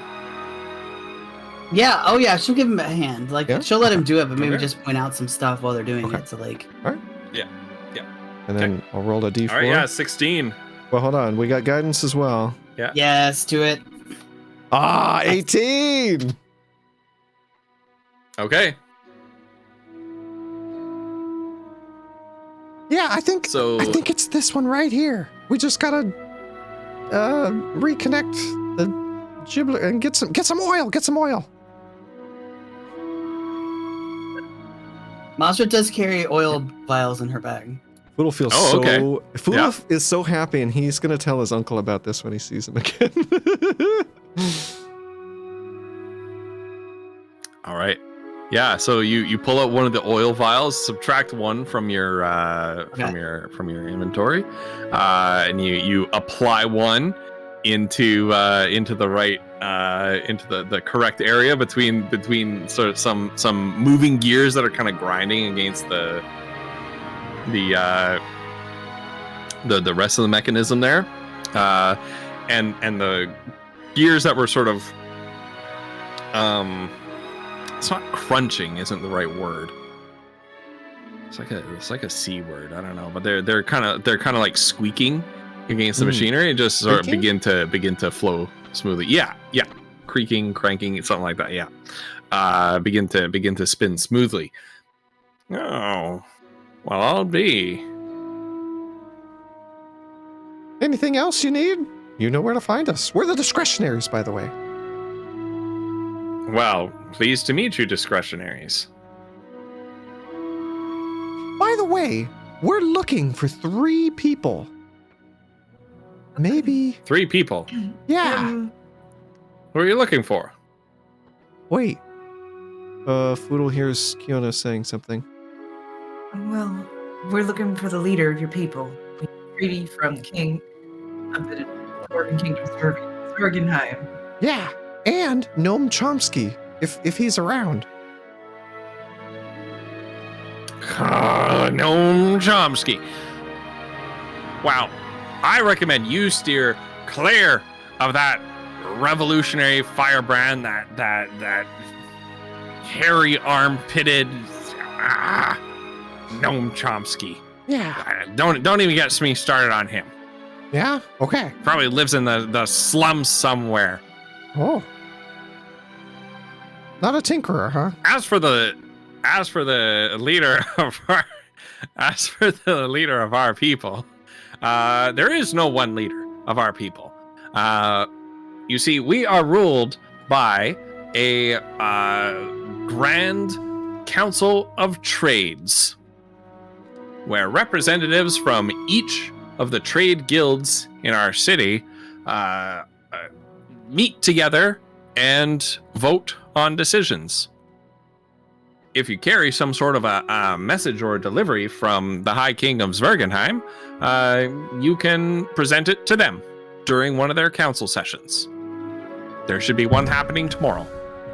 Oh, Thank you perfect. for that information. Yeah. And the third person?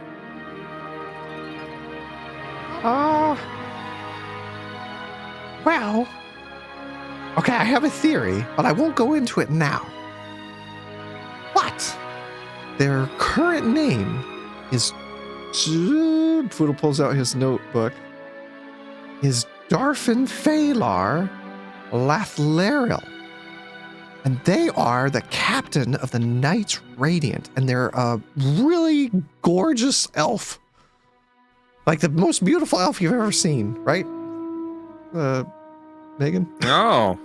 I think he's an elf. He's Pretty sure he's an elf. If you're I don't know the name, but if you're looking for an elf, there is an elf community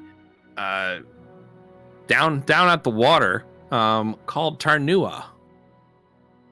Oh, I would look there. yeah. Okay. I'll spell it out for you in Roll20 chat.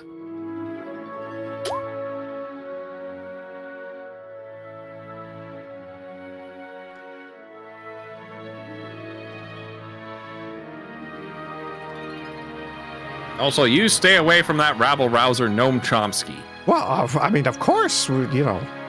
I mean, if he's not a tinkerer, what would I even have to talk to him about? Here's a question for Yeah. you. Exactly, some sort of academic philosopher. Right? Yeah. Ooh, I mean, what do those words even mean? Between you and me, they're almost as bad as those artists. Oh, right. Hmm. Well, do you happen to have a map or know somewhere we could get a map? Well, sure.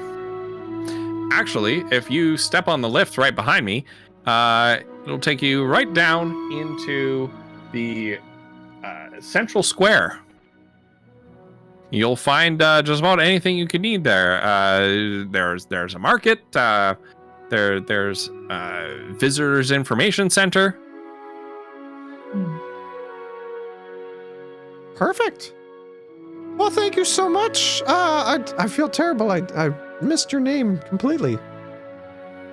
I'm Foodle. My name? Yeah. Well, it's Sergeant Eden. Sergeant Eden, it is a pleasure. I remember the third person I was looking for.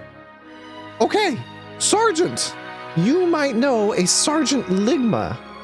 I'm wanting to present that I've got some feedback on this whole process, as you can imagine. Mm-hmm. And I'm supposed to report to them. This is just what we like is when a first-time visitor to our city gives us feedback on our immigration process. Right. Well, I mean, you guys want to have the best, most efficient process possible, you know? Right.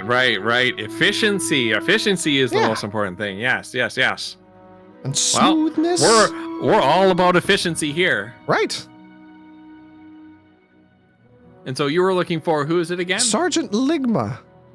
Oh, Sergeant Ligma, old Liggy. Yeah. Oh, okay. Well, you can find Sergeant Ligma Right? right up Anus Alley. Anus Alley. Okay. And how do you Anus spell Alley. that? Yeah. ANNIS. ANNIS. Okay. Yeah. Just just zoom straight up there. Okay. All right. And there's a guard's office right at the very end. There's a little tunnel that you have to walk through. Right at the very end, through that tunnel, and you'll find the guardhouse there. And Sergeant Liggy is in there, pretty much any time of day. Okay. He's a real workaholic, you know. You sound like you're a frequent visitor. Oh, well, somewhat infrequent. Well, are they? I mean, I can't I thank you think enough. we can move on. Thank you so much for your help, this sir. was incredibly helpful. Thank you so much, Sergeant. This is amazing. I hope you have a wonderful day. Reach into her bag and give this guy a little bag of nuts. A little bag of what? A little bag of nuts. Sure. She's got a little bag Thank you of very walnuts. much. Here you go, Yeah. Thank you very much. Eden. Oh my God! I just. Wait. Really? For frack's sake. Oh no. What have I done? Oh my God. As I was writing it down. Oh no. Oh my God. If I hadn't written it down, I wouldn't have gotten it. Oh shit! My God. I literally, yeah, that was me. Oh no! Well, Sergeant Eden, it has been an absolute pleasure. I will find Sergeant Ligma, and I'll pass on your regards. All right, and the old sergeant, he's gonna be very eager to listen to your feedback about our immigration process and laws. I would assume so. I've been impressed by everything I've seen so far. Wow, that is very high praise coming from you, Yeah. Mr. Shepard. I mean, yeah. I mean, the way we fixed that robot. Fiona's standing on whatever the elevator is. She's just gonna wait there. Yeah, sorry. No, hold on. You've got a whole line. We don't mean to keep you. Sergeant Eden, thank you so much. You have a wonderful day. Yes. All right. Yeah. Move along. Welcome to the Rift. Bye. At some point, she just sighs and turns around and walks away. All right. Well, who should we find first? I mean, we got Sergeant Ligma. We've got. Let's Noam do that Chomsky. later. Yeah. Let's go handle our business Okay. first. All right. We'll find the council first. All right. So as you and a number of sort of grumbly people who are waiting in line behind you are herded onto this lift, which is basically it's a wooden platform surrounded by a wood railing, and there's an iron arm extending up from it, gripping onto a metal cable that sort of plunges down into the canyon.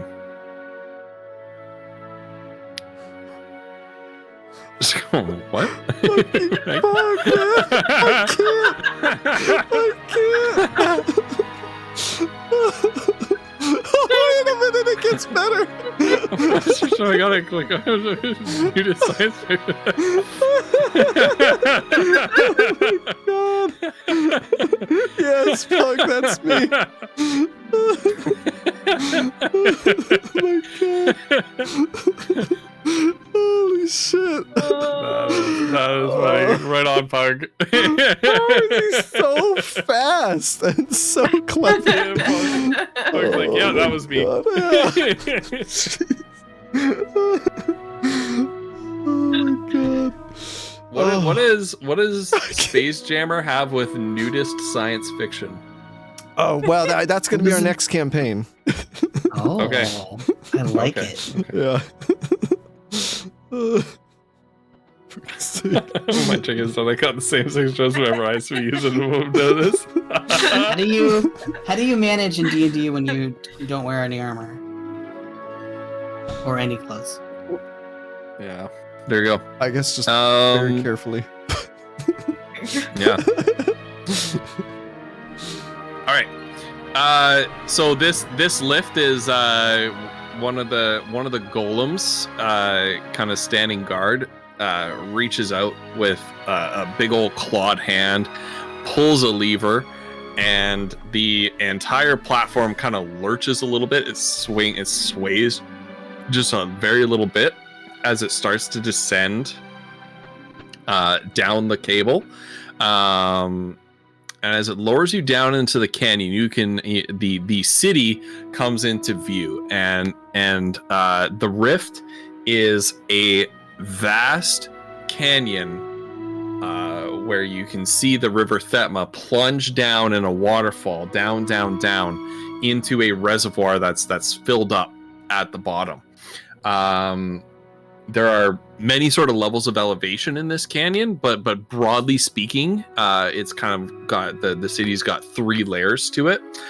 You can see buildings that are hewn straight out of the canyon wall rock, with rope bridges kind of connecting between them. Many of the buildings have a windmill on them, sort of spinning lazily in the breeze that passes through the canyon. There are streets teeming with people of all species, but mainly rock gnomes. Buildings cloistered together, many of them spewing up black smoke as they produce various trade goods. All the way down at the bottom of the waterfall, you can see a track of water wheels spinning from the surge of the water as it plunges down and hits the ravine at the bottom and tries to sort of flow out. These water wheels, the axles of the water wheels are connected to gears and joints, and further axles that lead into various large buildings down at the bottom. Stretching out across the water of the ravine below, you see a small community built out onto a series of docks, at the center of which is a large tree growing out in the center of this community, and many houses of passingly elven architecture, not the blocky and very functional architecture of the rock gnomes here, and the very sort of industrial looking architecture, but instead the sort of naturally curving, beautiful inform architecture of elven design in this sort of water-bound community. I actually have a drawing of it that I previewed for the players, but it's not ready to show just yet. I was hoping to finish it on Monday. Yeah, I was hoping to finish it on Monday, but it wasn't. Work got crazy, so it wasn't quite there yet. But I'm looking forward to being able to show that off next week. But it's gonna be neat. And so as you descend the lift, you take in the sights of this incredible settlement all around you. You've never seen anything quite like it. The industry, the technology here. It looks like everybody is a tinkerer, like Mazra is. It's like a town full of Mazras, but only very little.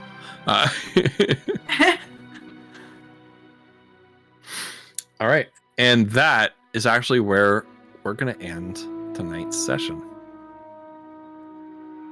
And I have a lot of work to do for next week. Now that I need to somehow make a freaking Noam Chomsky. Like, there's no way I can't bring Noam Chomsky into this stupid campaign. We did a chat. I'm gonna have to watch a couple Noam Chomsky videos and try to see if I can. I love this. See if I can capture his essence. No. It's kind of is he kind of like a slow rambling kind of, because he's getting pretty old, hey? Yeah. Oh man, Oh my gosh. it's gonna be so bad. Like, I don't know if I'm trying to channel Joe Biden too much, but I'm thinking, like, he's gotta sound like Joe Biden. Like, what's the question? Oh no. No. That's a dumb question. Terrible. You guys. But we'll have Noam Chomsky. You've got a couple different places to go. You've got that temple to go to. You've got the city hall, for lack of a better word, to go to. You got the elven village to check out. Mm-hmm. Duke, are you gonna be okay? Oh, you're stuck. Jeez. Do you work on like a remote work site? Oh yeah. Oh yeah. Tilted Jedi. We also need. Okay. I'm gonna make Sergeant. Okay. What was his name? List Sergeant of- Oh Ligma? god. No, please. List of stuff to prepare. Okay, list of stuff to prepare. God. We've got the temple of what was that god's name? It's literally in this document. Burundil. Burundil. Ah, God, this is how my players never make it through any of my content, isn't it? But they love it. Right. I love it. So This this is Oh yeah, no, this is fun. this is is the fun. best. I have a whole combat encounter that I'm like, we're just gonna move that to later because it's 9:30 now. I've definitely done that So before. we're gonna take this and we're gonna move it over here. Yeah. Oh jeez. Not like we tend to stay on topic real well. I know. It took like 20. Tonight was a beautiful example of that rule. Jeez, there's a reason Yes. people call us the windbags of chaos, isn't there? Situation we were in tonight. Everyone Freaking went off left field. 10 minutes of Foodle theory crafting about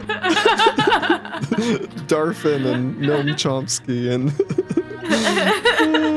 God, I love it. Amazing. Oh no. Okay.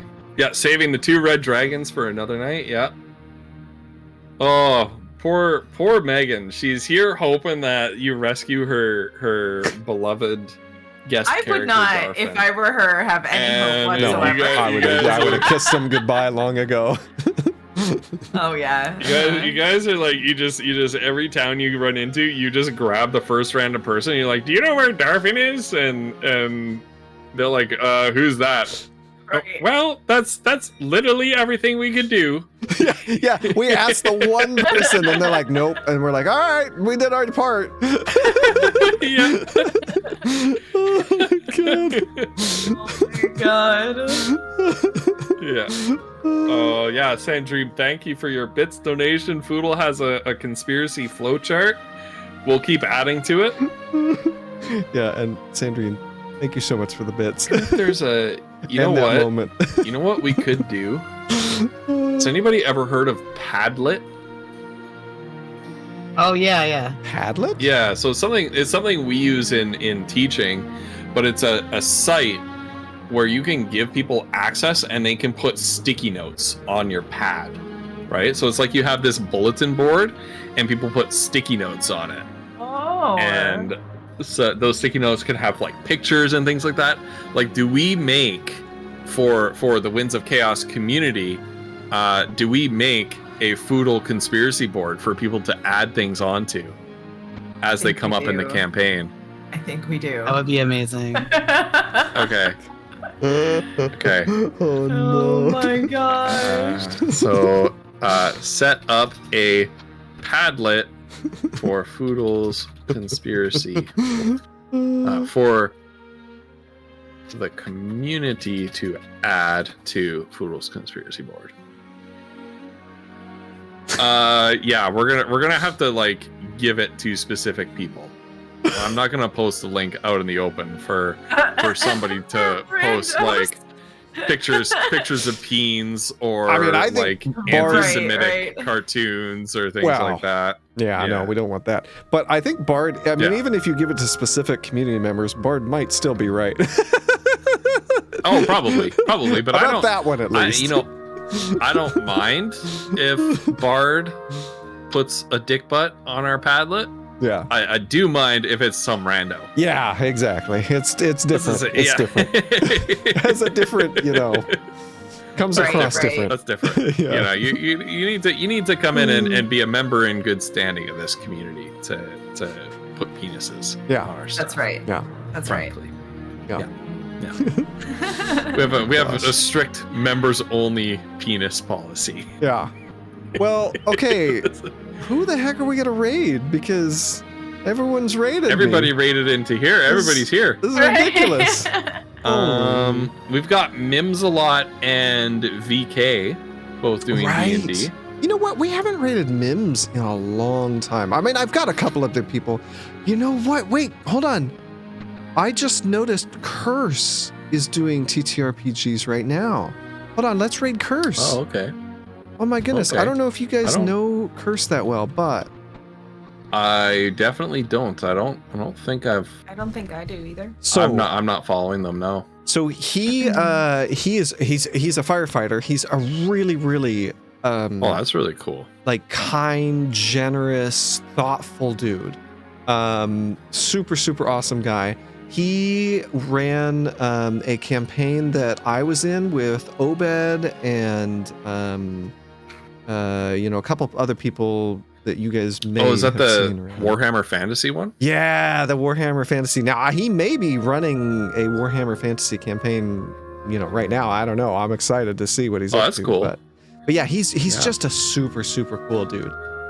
If you guys like my vibe and what I do, like I think you guys will really like Curse. Super awesome guy. I never get to raid him, so I'm excited to do this. So Nice. yeah, everybody go ahead and grab a raid message. I'm gonna get this one. And man, you guys know what to do. Also, Charlie, how was work? I hope it went well, dude. I almost fell asleep the last hour. Man, ain't that the truth? Freaking work, man. Anyway, but yeah, you guys, this was so much fun. Ghost, thank you so much. As always, you're amazing. And of course. Flutter, Agreed. Wolf, We'll see you if you Just want to the catch best. the next adventure. Make sure you follow the other channels. Are we on Flutter's channel next week? Where are we next We're week? on your channel next week. Is it Ghost? Mine. Okay. All right. Oh boy. All right. I'll be ready. Cool. I'll be ready to host. Bye, everybody. Yeah. Bye. Oh gosh, sorry.